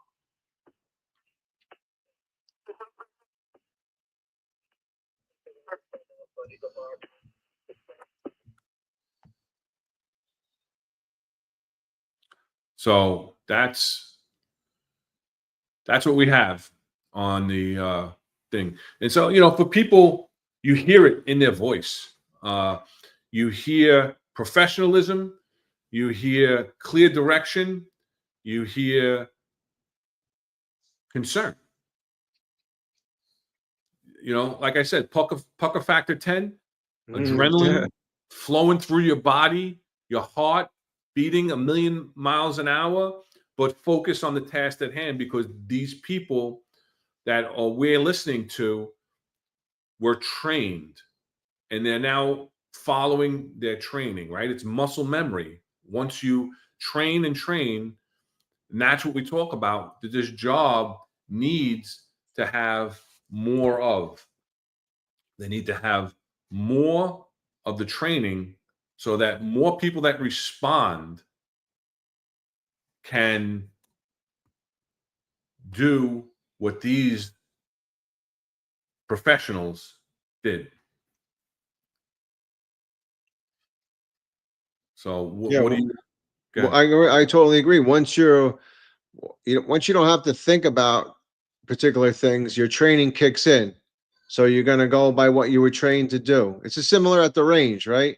It's so funny. Like, I'll go to the range, and my wife will be at the range. We're both shooting, and she automatically goes into the combat stance, puts her foot back. And why? Because that's what we were trained to do. And that's just, it's muscle memory now. So and that's what it becomes. With enough training, your actions become muscle memory. You don't have to necessarily think about everything. You know what you got to do. And that's what's important about training. And without that training, you could be hesitant, you could get yourself hurt, you could get somebody else hurt. So training is vitally important, and that's where it's lacking. That's where it's completely lacking. That the department does that a little bit of training to make themselves look good and this and that and the other thing, and they don't follow through. They don't continue it. I understand that they may get some training in the academy for active shooters, but if you're not constantly doing it, then you lose that skill, right? You lose that skill that you've trained, and you 100%. lose that muscle memory. Right. And it's like we talk about this constantly. Like I said earlier, we talk about it constantly where the NYPD just doesn't train properly. No,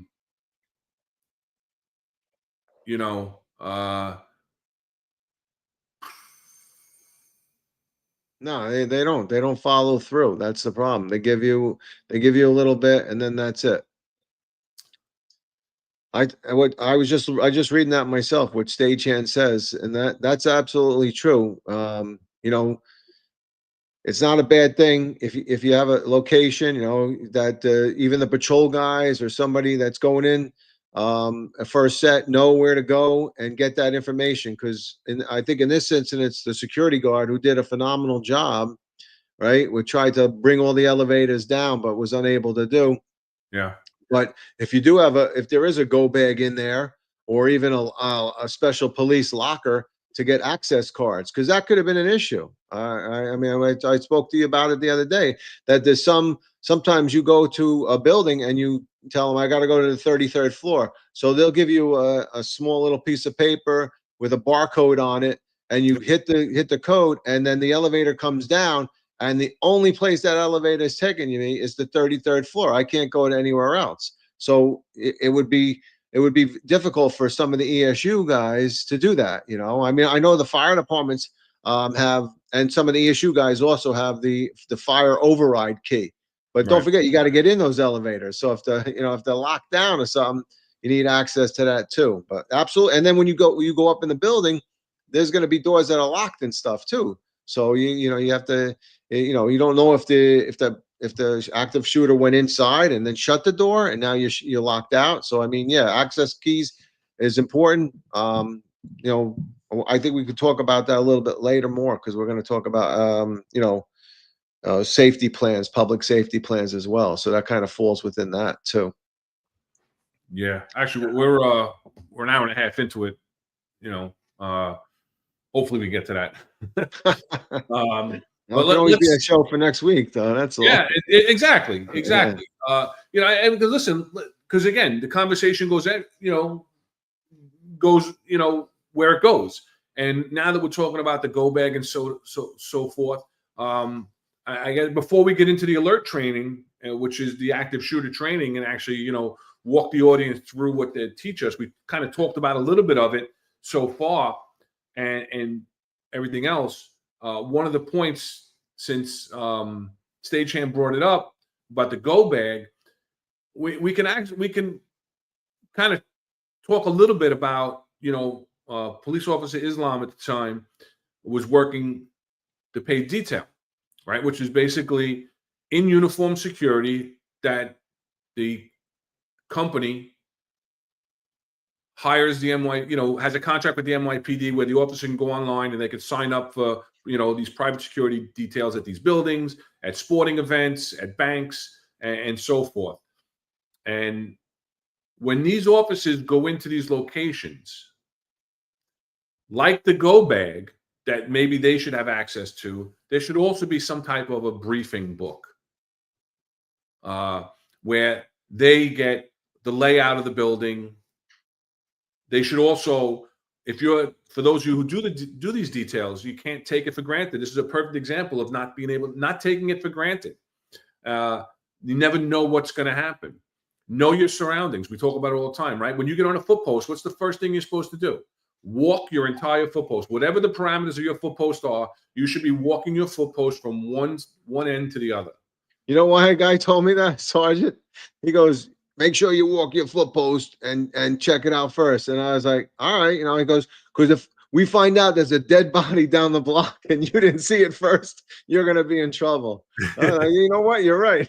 Yeah. but Imagine being standing on a foot post and a dead body down the corner. I was on a foot post once at church in Flatbush, and a guy got shot across the street. I didn't know about it until I heard the radio run. That's how busy and crowded and noisy it was on Church in Flatbush in the 7-0 precinct. But yeah, you want to know. You want to know what's going on your post, right? You want to know places that you can go into, that maybe you can use the restroom, maybe there's some place to eat, but also who's hanging out, where they're hanging out, what the issues are. Talk to people on your post, find out what's going on with where there's problems that you might encounter during your tour. Same thing when you have these details, whether it's a bank, whether it's this type of thing in a large office building, whether it's a sporting arena, whatever the case may be, you need to be familiar with your surroundings. You need to be familiar with what's going on. You need to know your egress points. You need to know points of cover.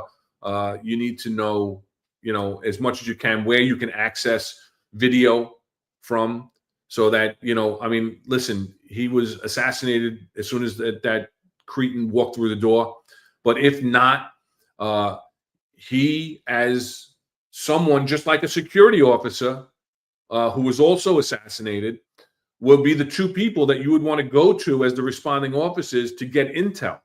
Where can I view the cameras to see maybe where this guy is?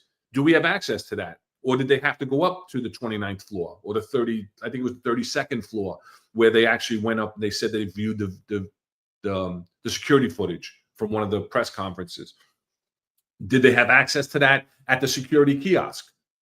Where that's great intelligence, where there could be egress points, where are the stairwells that might be, you're going to have people running from, but you also may have perpetrators and you may have a threat. So these are very important things that you need to do when you're on these details as well. Yeah, I mean, it's totally important. And you know what, I agree. There should be some sort of booklet, whether or not it's done through the Shields, right? There's a Shields organization within the NYPD where they'll go out and do threat assessments on your building, whether it's done through that or whether, the company itself that is hiring the off-duty officer for the paid details should provide a book, because this way they can see everything. I mean, a contact list, high threats. I mean, you want to know that, is there somebody that's the CEO of some company that's received, death threats or whatever? What's their means of egress? Where are they coming out? Or do they have do they have armed security? Right. So you, as a paid detail guy, see a guy walking down in the lobby with a gun. Hey, do I know whether or not he's is he a perp, or is he a security for one of the offices? Is he private security?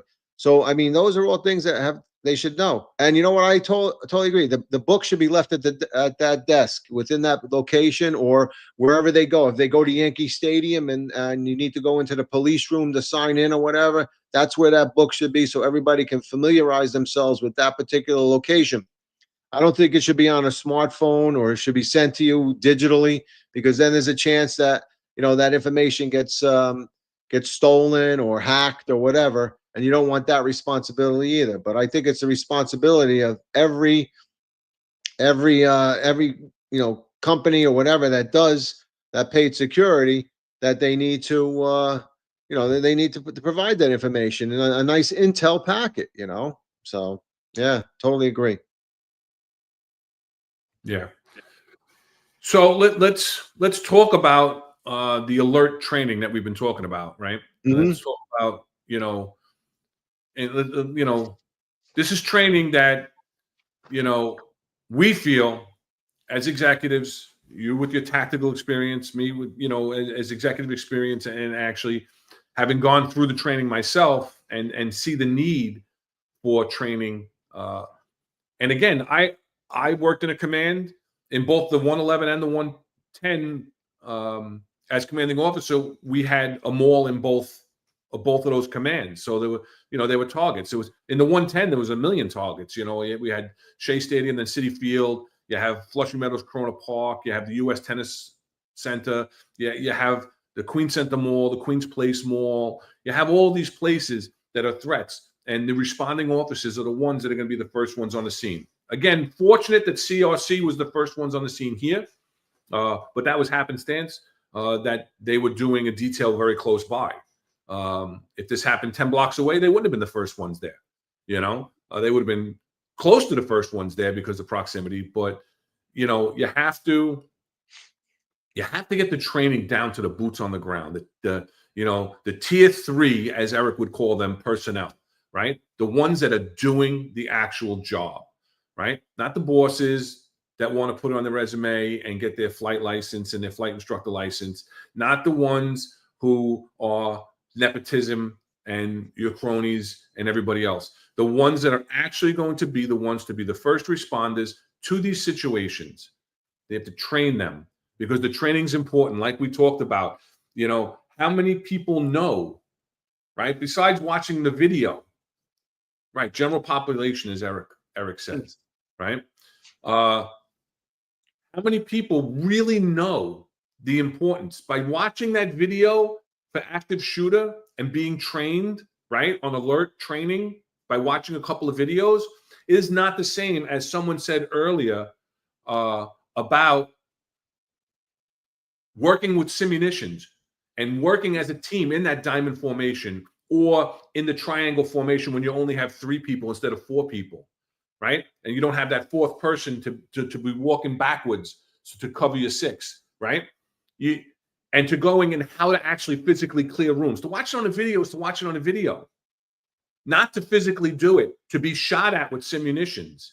That really puts you in the moment, And like you said it earlier, it puts you in the moment.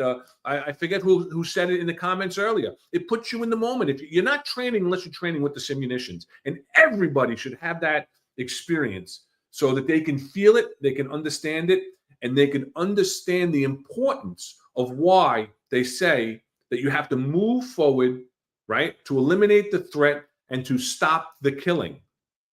Because if you stop at every aided, you're never going to get to the threat, and there's going to be more and more victims. You have to stop that threat. Like you said, throw them a tourniquet, throw the quick clot if you have a quick clot on your belt. Whatever you can do to treat themselves until more people can come in. We saw videos, right, of people, of officers carrying the victims out of 345. We don't know the exact timeline. We don't know how secure the building was. We don't know how many personnel had already responded and secured that location before they did that, right? But because like you said, they have units as part of SRG to go in and do that. Those were patrol personnel that did that, right? So they took those people out, right, to try to save their lives. That's the natural instinct that we have. You aren't doing this job if you don't want to help people. I don't care what people say and how jaded they can get and everything else. You're doing this job because you want to make a difference and you want to help people. It's a difficult fight and plight at times to do that, but that's really, why people do it. And nobody is going to walk past someone who's bleeding out. But you have to make that conscious decision that I have to move forward, and I have to move forward to that threat. And the training is so utterly important to do physically, not visually. No, it's just when you use simunitions, it's totally a game changer, because what happens is when you hear something whizzing by you, or you see you get whacked with a soap pellet or whatever, and it'll welt up if it hits a good spot, and you'll feel it and you'll understand it, and that will totally change the dynamic of the whole training, because now it's for real. Now you understand it. So absolutely, that's imperative that you have it. It actually helps you in that training. It's rather than going around and saying, "Oh, bang, you're dead." No, I'm not. You missed or whatever. No, you see. I've been on trainings where I've came out and I'm like, "Oh, I'm good, right?" And they're like, "No." I'm like, "Why? What happened?" They go, "Look at your vest. You got hit here, here, here, here." I say, I didn't even feel it, but yeah. So I mean, it totally changes the things. I might have been shot by my own men, but that's a whole other story. No cash. No overtime. No overtime. I got shot a couple times, but like Artie says, Artie's saying training is essential, right? But without practical application, its value is lost. Absolutely, you have to be in it. You have to absolutely 100% do it. Because they could show it up on a screen. It means absolutely nothing. And shout out to a friend of mine, Andy Savino, who's saying that Rudin was the company on the 33rd floor. As we know, we're not going to get into it. He got on the wrong elevator. It's believed he wanted to get to the 5th floor to the NFL offices and everything else. But the alert training, right? It's a 2-day course designed to prepare law enforcement responders to work in small teams to neutralize an active shooting threat, control the scene, provide initial emergency medical care for critically wounded individuals, and get them evacuated quickly and safely to locations so they can receive definitive medical care, right? So the alert training is considered the national standard for law enforcement response to an active shooter incident and has been adopted by numerous law enforcement agencies across the country as part of their basic academy training for new officers. I do not know what level of training that the academy, if there's anybody that's recently been through the academy in the last 4 or 5 years, please chime in if you can and let us know what training that they're actually giving inside the police academy for recruits. All right. So that's, an issue. And again, you have to do it physically, right? And what does that look like? What does that look like? Do you want to touch on that at all, or you want to move on? Well, are you talking about the actual? So the alert, just so we understand, alert stands for Advanced Law Enforcement Rapid Response Training. It's right in their terminology, rapid response training. So when I went up to Syracuse, we actually trained up there. It was a bunch of ESU guys and myself. We went up to the alert training up there. I think it was 5-day course. But they go over classroom. They teach you everything. They talk about it. But then there's practical exercises. We were in this old hotel that was abandoned or whatever, and they would literally go down the end of the hotel, and you would hear bang, bang, bang, bang, bang. So all right, we got an active shooter. Like you said, we established it. I mean, there's also the T formation you can set up. You have, with long guns, it's a little different, but we set up the diamond formation. So the guy in your back was the 6, and we went down the hallway, and you feel the whole atmosphere is different, right? Because now you're hearing the shooting. They put in screaming and everything else. So I mean, you're really into it, so you understand it. Overload.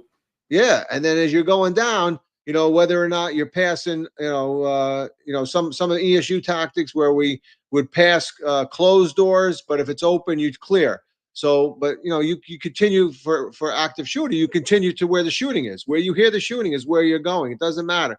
And you're passing all these doors and everything else, but you got to make sure that the guy behind you is watching. You got one guy behind you. You better make sure that he's watching your back. That's right. And then you're engaging the active shooter, and that's where the terminology. If law enforcement shoots somebody, that's what's called neutralizing the perpetrator. Not when they commit suicide. All right, that's not neutralizing. So all these technicians like Kaz and Shell, and Adams, they neutralized. No, they didn't. The perpetrator was not neutralized. The perpetrator committed suicide. I mean, right, I don't know. You can't call that out. Right. But the threat was no longer active. Right. Yeah. The threat is, whatever, but not neutralized. But anyway, the whole thing is that's so the reality and the realisticness of that training is so good that it's engraved in your memory, right? About it. I still remember going down the hallway with the guys that I was working with. So I mean, it's really great training, and it can be brought back to the police department. They have a beautiful facility in the police academy. Do it there up on the floors with the the mock RMP up there, the mock courthouse or whatever. There's places to do it. Yeah, or they can go down to Floyd Bennett Field. That's not always being used. Do training down there where they have the beautiful TAC house. They could do it in the HIDA building up at the range. but you have to do it with real simunitions. You can't pretend, and you can't sit there. It's an active participation. It's learn as you go, and you're in the mix. Otherwise, you can watch videos all you want. It doesn't emphasize. It doesn't make you sufficient in it. No, Eric, by the way. Here's a couple of pictures. Here's a couple of pictures. That's an inside joke with Rabbi and Eric. Like we're talking about, working with the simunitions. You see the officer on the left there. He's got his firearm in the stool position, and everybody else is moving forward. You got the officer in the door with hand signals, right? Here, communication, moving as a team, and that's how you train. Right? Yeah. So when you train that way, this is more of what you'll see.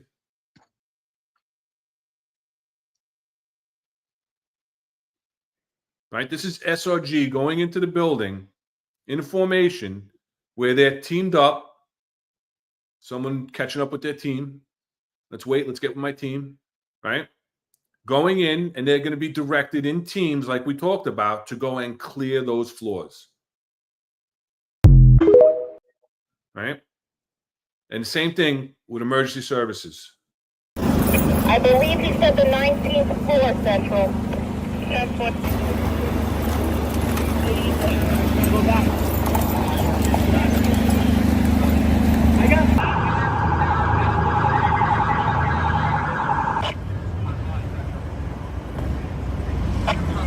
Central, last on location of perpetrator. I've been following the long gun, Central. Deploying the long gun.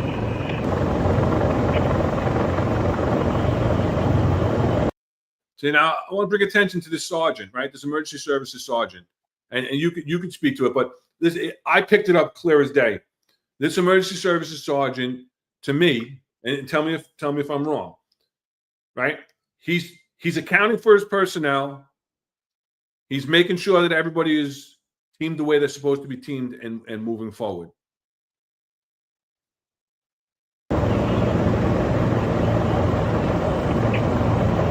Also note 2 New York State police officers that are with the teams. That's one thing about having universal training and training with teams. Like when we went and did our training, we worked with outside people. Outside people were in our training course. It wasn't just the 110 precinct that was there.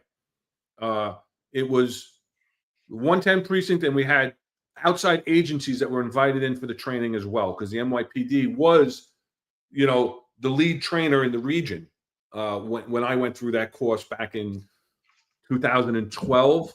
I'll say 2013 maybe. So, these officers are teaming up and moving in with the emergency services. So I'm sure they confirmed that they were active shooter trained before they were moving in with them on the teams like that.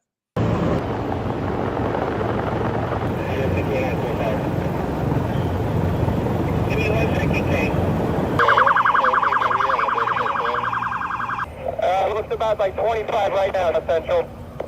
And we'll give it.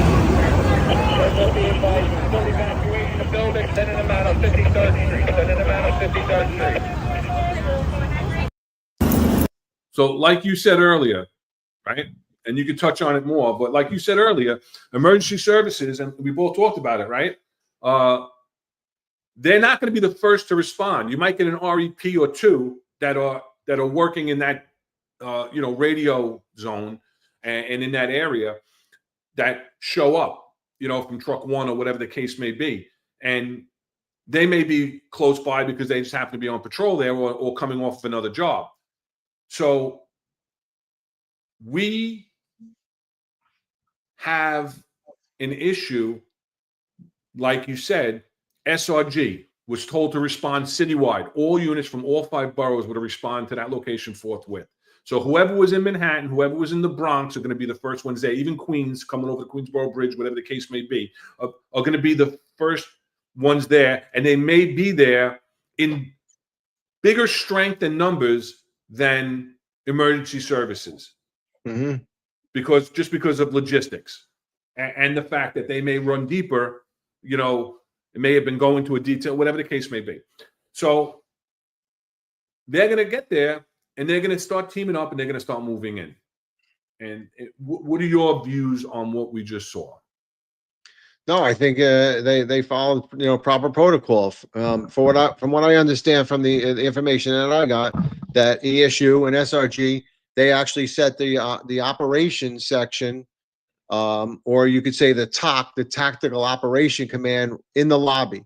So as everybody came in, SRG, ESU, they were given their assignments, and like you said, the sergeant's counting his personnel. Why? He wants to make sure that when he goes in the building, he's got 20, and when he comes out of the building, he's got 20, right? So you don't want to lose anybody.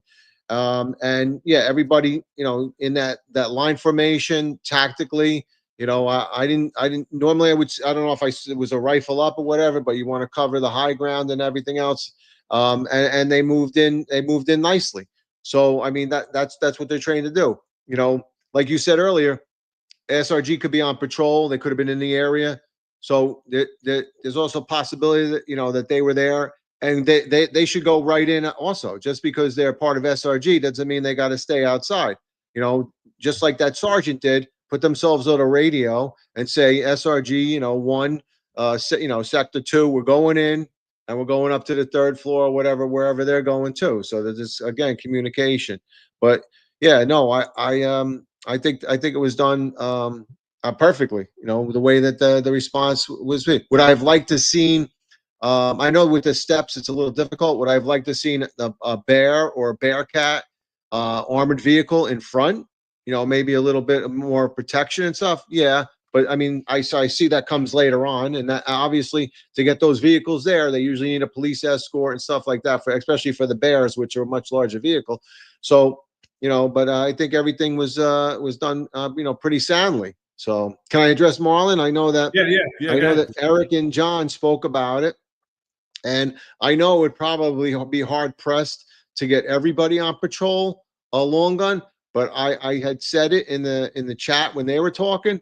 I definitely think that there should be at least one sector in every precinct that has two officers that are trained in long guns. Okay, the ESU has long guns easily accessible inside their REPs, so it's not like years ago. This is how it happened. Years ago, the large rescue truck had an armory in it, and when the large rescue truck came, they would hand out weapons, so the M4s, you know, truck guns, lighted truck guns, or whatever. Those are the 9mm. But realizing that ESU needed to respond quickly, what they started to do is they started to, each REP, which is the radio emergency patrol vehicles, the smaller ones, would have M4s in it also, so that the responding ESU guys didn't have to wait for the large rescue truck to come to get a weapon that they might have to use to combat the person that's inside. So I see no reason why somebody from patrol shouldn't have them. I think they should. You know, you look at other law enforcements, they all have them in the back of their cars, right? I talked to my son in Texas.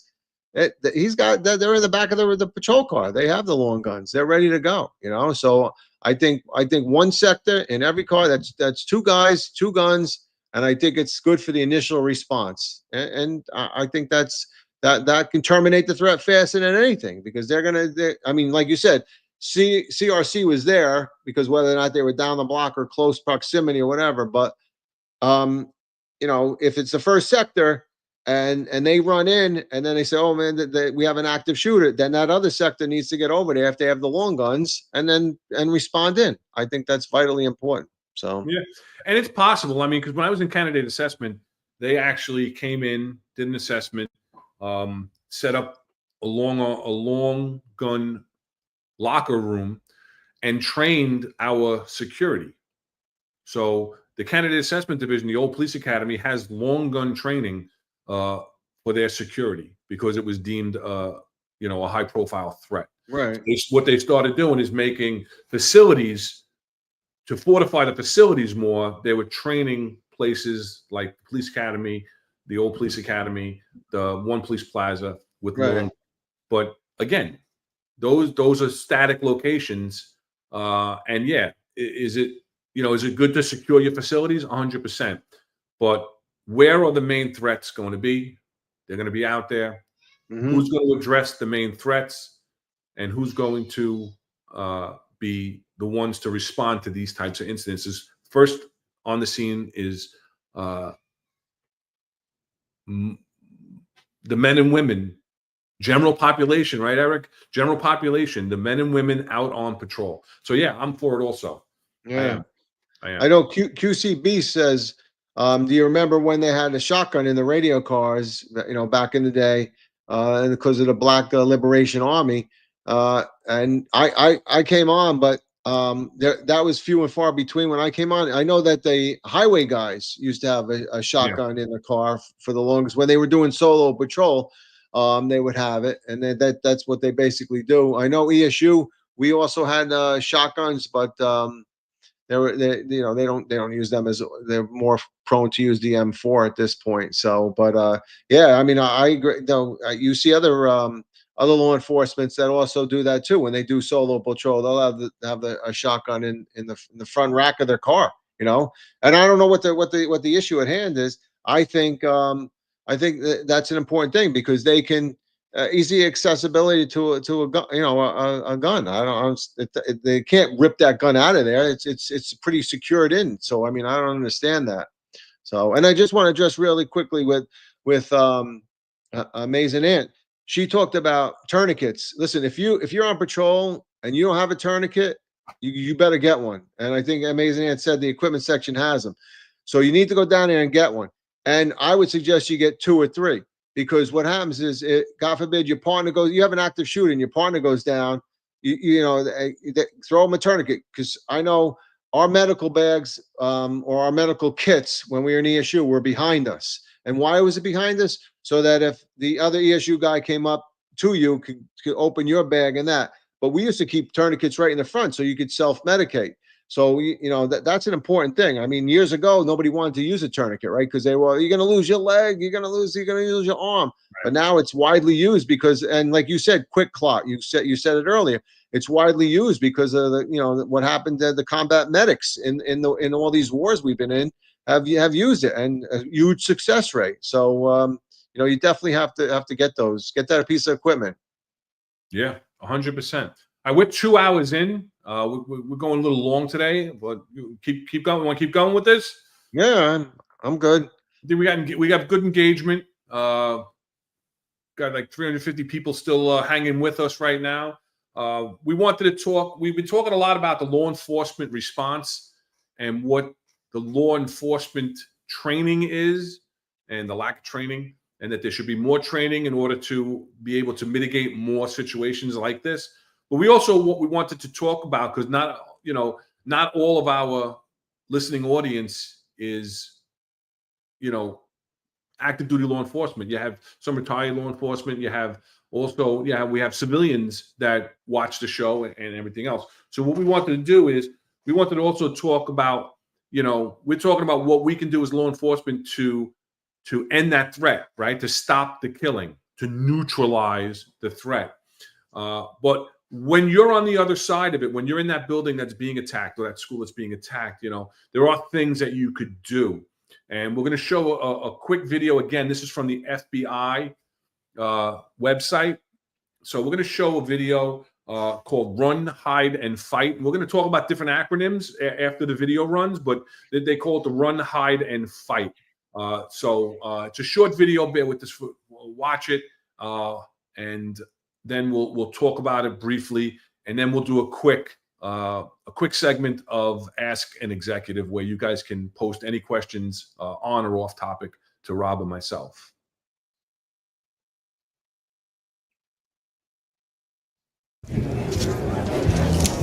Hi, can I get you started with drinks? Oh, I'm sorry, I gotta take this. We'll need a minute. No, I'm here. Stop. Hey, you need to back up. You can't be here anymore. Get out of my face, man. You think I'm afraid of you? Get off, man.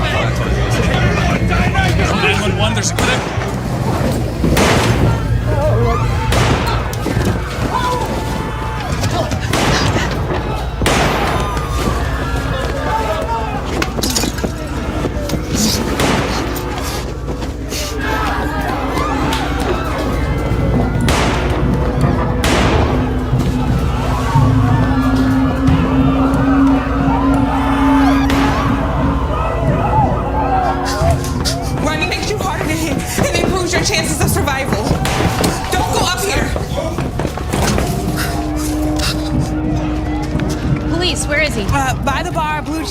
fractured.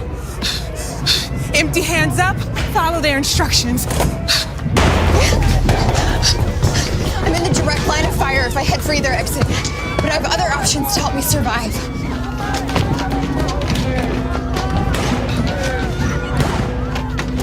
Guys, come on, in here. Come on. Go, go, go. Lock and barricade the door.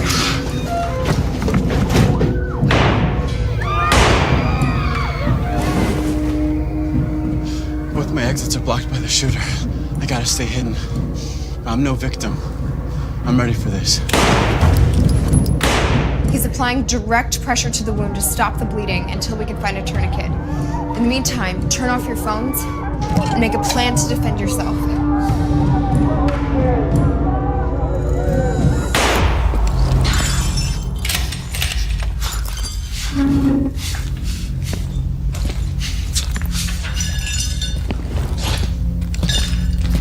We have to fight to survive. If you control the weapon, you control the shooter. I'll go for the gun. He'll go for his arms. The bartender will go for the head.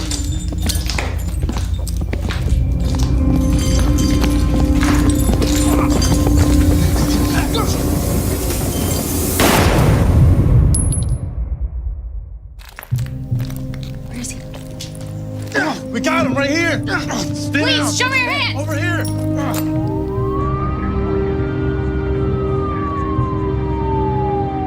You can survive a mass shooting if you're prepared.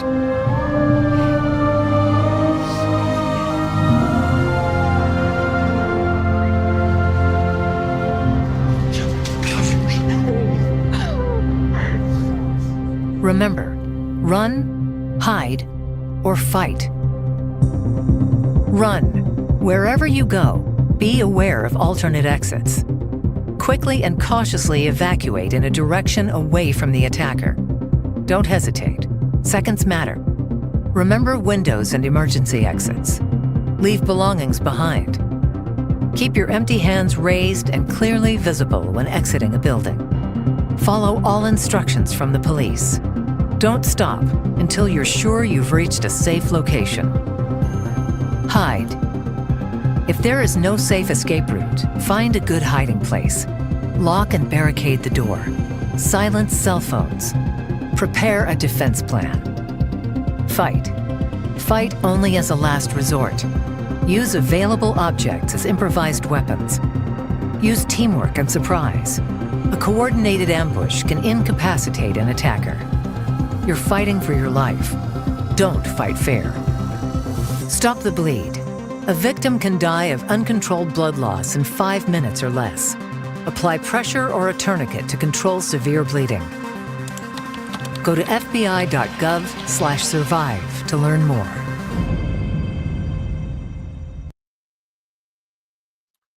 So there you have it. That's just a view of what possibly, as the civilian end, what you could do to do it.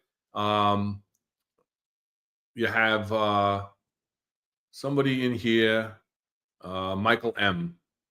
Michael M. brought up, yeah, like I said, we have, different acronyms that were used here on this one. You have the run, hide, and fight, right?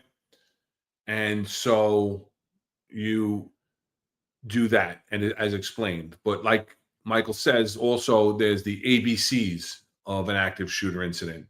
And Rob, you use the ABCs, so you want to go over that?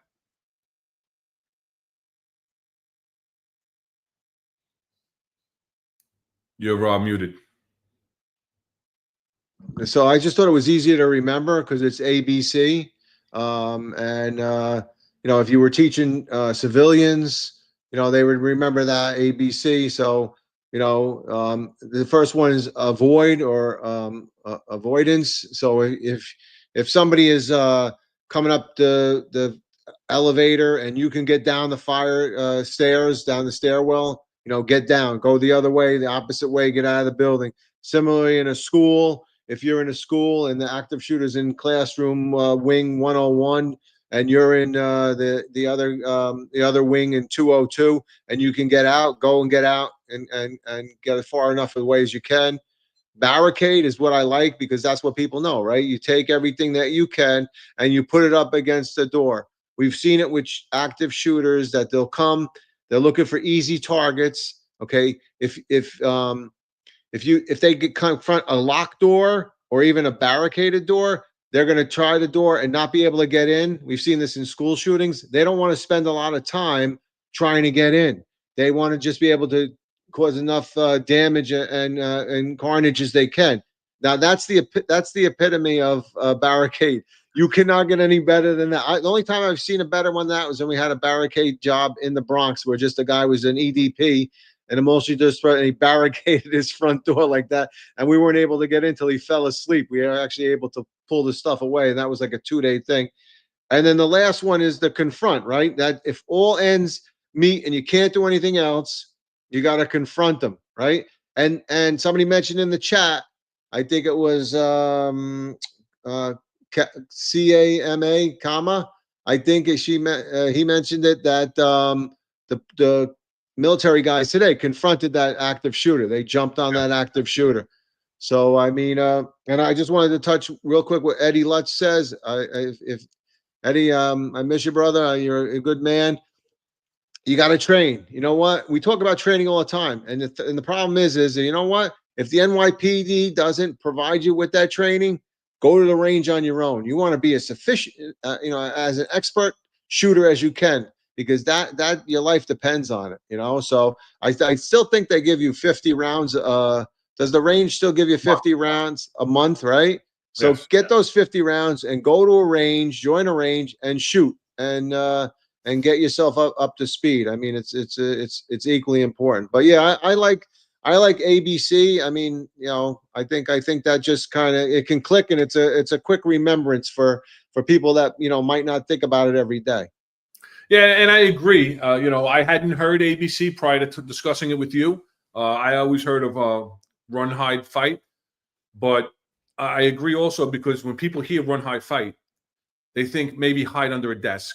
Right. Or things like that. And that's not the case. To barricade, like you see here, this is actually, we joke about it, but this is actually in 345 Park Avenue. People up in the building barricading themselves in and putting enough furniture so that that door's not going to get pushed open to protect themselves. So, you can kind of talk about, the epitome of barricading yourself, but these people were under legitimate threat of their life, and what they did could have possibly saved their life. Because like you said, could he shoot through those walls? It's possible, but most of the time he's going to try and get that door open. He's going to move on to the next one to look for those easy targets. So I think that's a good point. I agree. I like the ABCs better. ABCs is more what I'll be talking about going forward when I do discuss it with anybody. So, Rob, we're 2 hours, 14 minutes in. We went long. A very important topic today. Anything else you want to discuss with this? Andy is saying, well prepared in the Rudin building by former NYPD. And yeah, there are companies out there that do this type of training. We had, we have a member of what we consider now the finest unfiltered family, Tony Raganella, and his company does it. But it is true. And Rudin management also had the safe rooms, right? They took it very serious. Not only did they just do the training, where they trained annually with their staff on active shooters, they not only paid for that type of training for their members, they also fortified bathrooms to make them safe rooms that they can barricade themselves into those rooms, and they were, quote unquote bulletproof. And people did utilize that. Granted, again, it was after 6:30, so thankfully a majority of the people were gone for the day. But they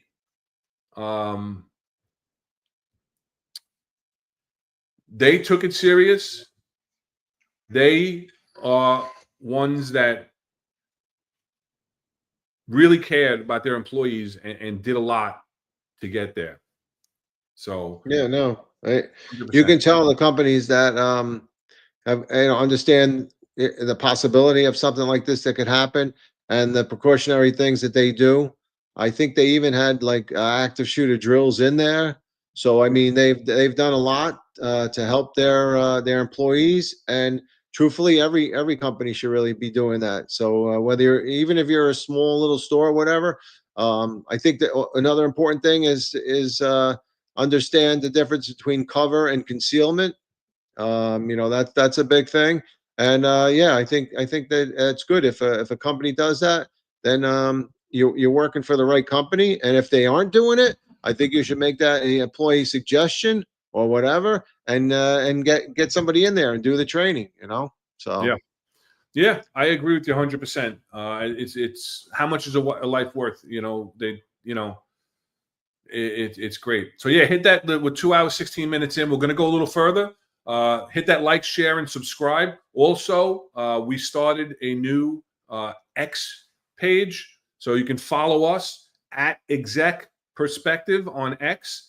So go there and give us a like and a follow, so we can start building that up and we can get some information out on that. We're going to move forward now to what's become a very popular segment. It's called Ask an Executive, where you get to ask Rob and myself questions in the chat. They don't have to be on today's topic. They can be on anything police related, and we'll try to answer them from our perspective. Over 65 years of law enforcement experience, over 40 years of executive experience. So if anybody has any questions, jump in. Also, we now have, you can DM us at Exec Perspective on X with any topics or questions, topic suggestions or questions that you might have when we're not on the podcast, or you could email them to the executiveperspective@gmail.com. So you can DM us again, Exec Perspective on X, or the executiveperspective@gmail.com. We'll try to answer you back.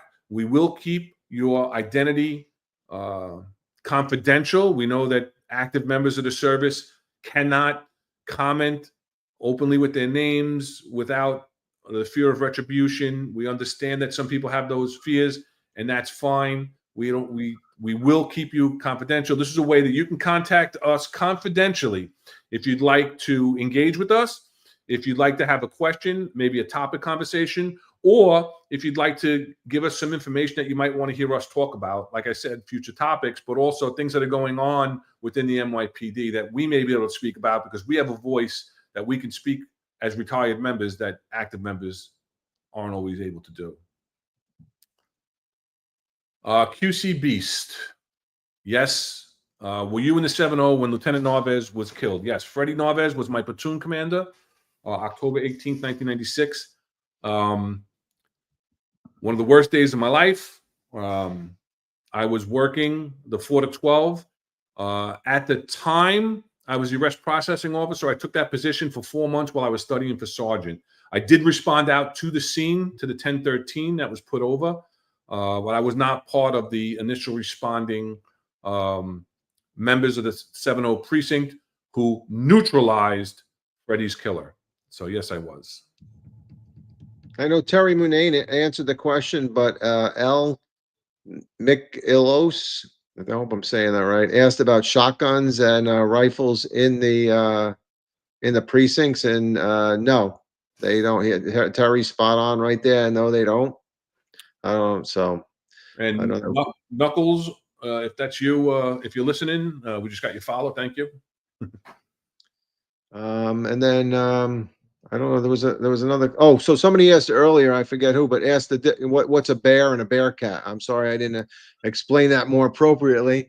Right. So those are armored vehicles. ESU used to have 2 Korean war tanks They're probably still at Floyd Bennett Field, but they've pretty much been decommissioned.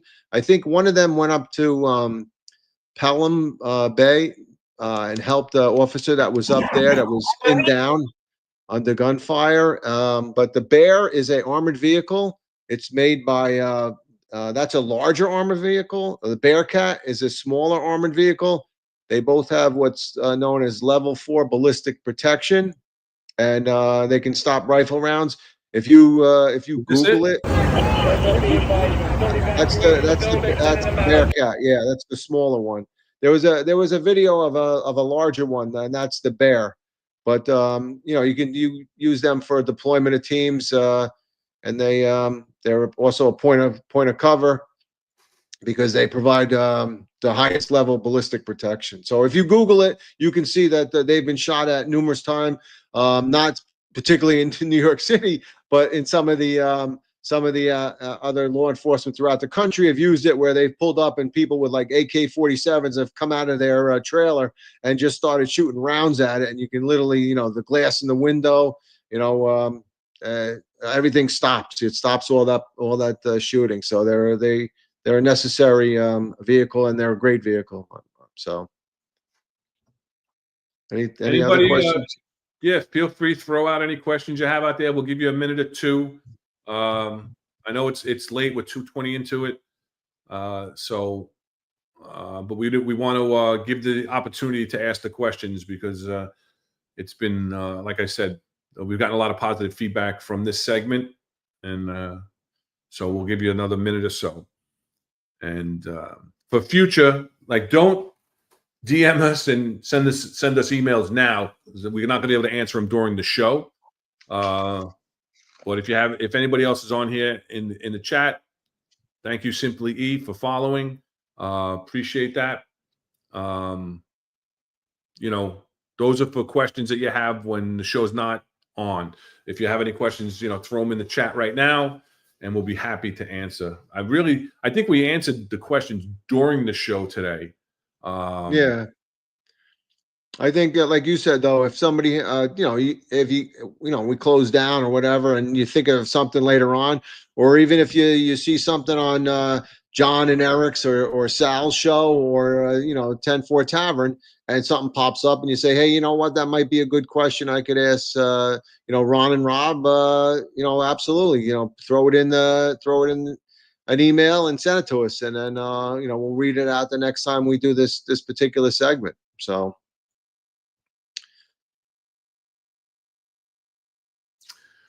Marlon is asking, are they still plating the RMPs? I heard someone say on one of the other shows, I think it was John and Eric's, about that they saw RMPs that didn't have. And when he's told what Marlon is saying, and Marlon is Marlon Bethel, he's a member of the Finest Unfiltered. He's on the Friday Roundtable on the Finest Unfiltered at 0805, as well as a special guest during other episodes. He also does a ton of that was you. Okay. A ton of other things for us behind the scenes technically. So we really appreciate everything you do for the Marlon's the brains of the organization. Brains of the operation. We absolutely 100%. Don't tell John that, though. Don't tell John that. You'll get angry John going. But yeah. With all John's video, he's eye candy. To be perfectly honest with you, since you said that, Marlon, and I heard that, every RMP that I've drove past, I've looked, and every single one has had the plated, both marked and unmarked. So I haven't seen any RMPs that don't have the armor plating on the doors and the glass, have ballistic glass on the inside, which is something that's gone on the RMPs, which is the Radio Motor Patrol cars, the police cars, since the assassination of Ramos and Liu. That's one of the things that they did almost immediately, was starting to fortify the patrol vehicles. So, I did hear you say that. You're saying that, some of the newer SUVs. I'm going to keep my eye out. And if I run into somebody that might know, I'll ask. I know in the transfers, there's a new CO of Fleet Services, but I don't know him. Yeah, no, I think Marlon just gave us some homework, so we could definitely We could definitely look that up for you, Marlon. I still have a few anonymous contacts I can speak to. So, but Some people still that talking would- to you, yeah, somewhat. I have to beg them. unless you need something. Yeah, exactly. As long as it's not for somebody put somebody into some location, no nepotism or cronyism. So, hey, I see that L. Nicholas asked a question about she's they're from West Harlem, 30th precinct. How is the 30th viewed within the NYPD?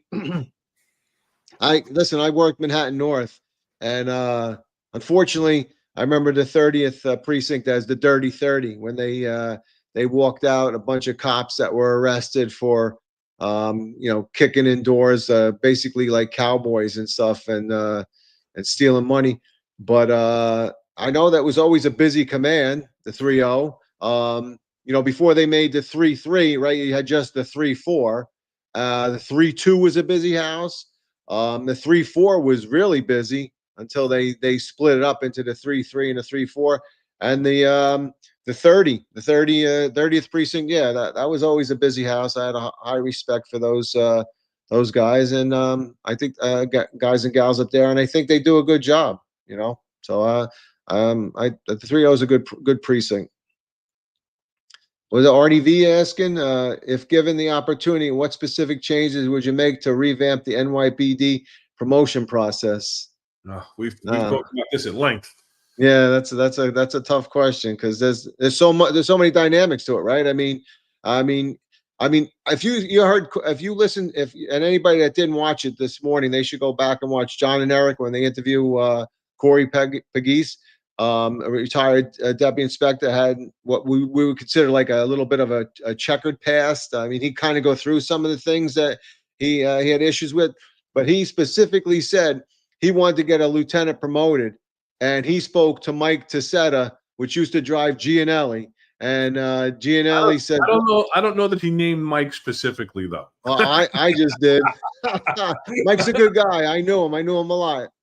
So I guess Gianelli told Mike called, and the next promotion, that lieutenant got called. So that was non-existent grid, right? That was like just a phone call. And I've been where I said this before on the podcast, where it's been Whedon would look at somebody would get promoted at a K9, they get like second grade, and Whedon would be like, "Did you know that guy was going to get promoted second grade?" I said, "No." He goes, "I didn't either." I said, "How did he get promoted?" "I don't even know. We didn't even have him on our grid or anything." Yeah. So I don't know. I think there needs to be a systematic process. I think I'm the guy that always says you need a rank of corporal and you need a rank of police special assignment, because I think that you can, at a certain amount of time, a person can get promoted or get that bump, right? If so, in other words, a guy does, and I always say this: God bless the people that stay on patrol for their whole career. They are the real backbones, because not only do they stay on patrol, but then they teach the new people that come on the right way to do the job and how to survive out on patrol. So I always say after a certain amount of years, they should either be promoted to police officer special assignment, or they should be given the rank of corporal, and then detectives have their regular route. That's not, and get rid of that. I don't know, the specialist shield I like, because of it gives an ESU and it gives certain perspectives, but it's given out to drivers and to other things, and that's where the whole system kind of falls. So that whole system needs to be revamped. Absolutely. Maybe we could have Artie on, and we can do a whole segment of it. Yeah. Oh, Popeye wants me to stop interrupting you with audible video. Marlon knows not to do that. All right. Oh, shit. in all for transparency, I took over the production of the show, so I'm still working out some kinks. So when I was trying to bring up the Bearcat, the audio popped into the show when I was trying to just find the picture of the Bearcat in that other video. So I apologize for the audio interruption. All right. Christopher Mercado says I think he agrees with us. As a former OMAP lieutenant special assignment, We always felt that the skinning the police officer's special assignment was a mistake. And I think that was part of the union, if I'm not mistaken. Yep. The union complained about that because they didn't felt it was rare. It wasn't fair, and that everybody should get a special assignment and a blanket thing. And it just kind of, and I tell you what, Chris, the other problem I have with it, and it's a sad thing, is that I say that, and I've said it to you before, Ron, when police officers pass away, they get promoted, killed in a line of duty, they get promoted to detective first grade, and rightfully so. But when you look at that board, when you come into One Police Plaza and you see that board of everybody that's been killed in a line of duty and it's given the ultimate sacrifice, all you see now is detective, detective, detective, detective, detective, when in fact they were police officers that did that. There's police officers that gave their lives. And I understand the recognition for the money. I understand that, but I still feel that, that diminishes what every other poor cop's out there doing, So, well, who gave this is your last question? This is your last question, El Mikado. What vehicles do NYPD executives usually drive or get assigned to? They vary. They vary from Ford Fusions to Ford Escalades. So it depends on your position. It depends on your assignment. It depends on your rank, and it depends on who you know. Yeah, the 3-star Chiefs get the big Tahoes, right? And then I was actually lucky to get a Durango, but because we carry our heavy vests and equipment in there. So, but yeah, for the most part, it's the Fords, the Escorts, and the Explorers, right? So yeah, I had an Edge. Yeah, quite a few years. It was a nice size Edge. Thanks. Shout out Michael Sane. Patrol rifles, most departments do them. Why not the NYPD? We discussed that a little bit earlier. They don't do it. I don't know why. In the past, it's been done. It's a suggestion that they should maybe look at, especially when you're looking at increased instances that we discussed today. So thank you. Think 199 for the podcast. Appreciate you. What do you get with that 199, Ron? You started this, pal. There you go, licorice. There you go. Diet Coke and licorice. There you go. Beautiful, beautiful. Thank you. Thank you, Michael. Came up with that licorice last week, so when I bought some for the show, my prop. But thank you, Michael. Appreciate it. I also think for Mike there that the NYPD doesn't trust their cops. That's the real thing. They need to have a little bit more trust and a little bit more faith in the police officers that are out there. So Joe Mango's asking, Inspector, if you took over production, where is Jack Stern? Jack Stern is still a member of the Finest Unfiltered. He produces the Sal Greco show and has a segment at the end of the Sal Greco show called The Producer's Take, where he comes on air and discusses part of the topic, and also they usually talk about sports a lot and some politics. But just for those who don't know, Jack's not a paid employee of the Finest Unfiltered. He's one of the Finest Unfiltered. His family volunteered his time to produce our show. We appreciate him for all he did. But again, took his time out to produce the show on Wednesday nights for us. And taught me and showed me some of the ways to do it. And, we just, gave him a break where he's, doing other things and concentrating right now with Sal Greco on the Sal Greco show. But thanks for asking about Jack. Jack is a member of the Finest Unfiltered family. Always will be. Yep. Anything else we want to keep going? No, I agree with Anthony DiMaggio, right? He says, let it be known that I was not assigned as a detective. I was killed in line of duty. I'm a cop, a first responder, and that's how I wish I'd be remembered. P.O. DiMaggio is just fine. And I agree. We're all cops, right? I just don't like when they do that. I think I understand why they do it totally, and I agree with it. I just think it diminishes the rank of police officer, and I don't think that's fair. That's all. Well, all right, 2:34. We appreciate everybody's stamina, as Eric would always say, for hanging with us. We still have 400 people hanging with us as we speak on the different platforms, so we really appreciate that. So, Rob, before we close it out, any final thoughts? No, I think it was a great segment. I appreciate the questions. Appreciate everybody in the chat.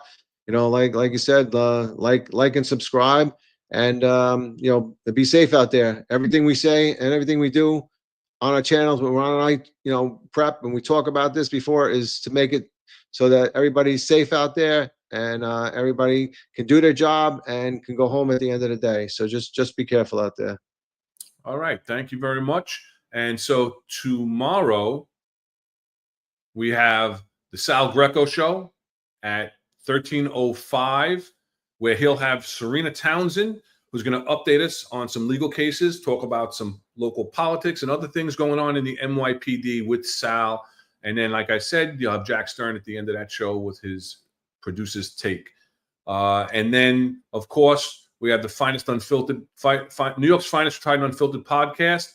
On Friday, they'll have their roundtable with Eric, John, and Marlon. And their topic for Friday is going to be, will NYPD cops flee Zoran Mamdani? Always a good show, always a good conversation. And so please join them Friday at 08:05. And then they'll be back Monday with their regular show at 08:05. Talk about what's going on in local NYPD news and politics and anything that's happened up. Then on Tuesday, again, Sal Greco, 13:05. And then at 7:05, you have the 10-4 Tavern with Tom Joyce and Pete Fuselli. And they have been having some stellar lineup of guests, I'll tell you. It's been amazing to watch their show. It's growing rapidly. Great content. This coming Tuesday, we have the Fugitive Hunters. So you have Jennifer Armstrong, who's the former assistant director of the U.S. Marshal Services, will be their guest. And then followed by, on Wednesday, next Wednesday, you have the Executive Perspective, as always, at 5:05 p.m. So until next Wednesday, thanks for watching. Everybody be safe out there.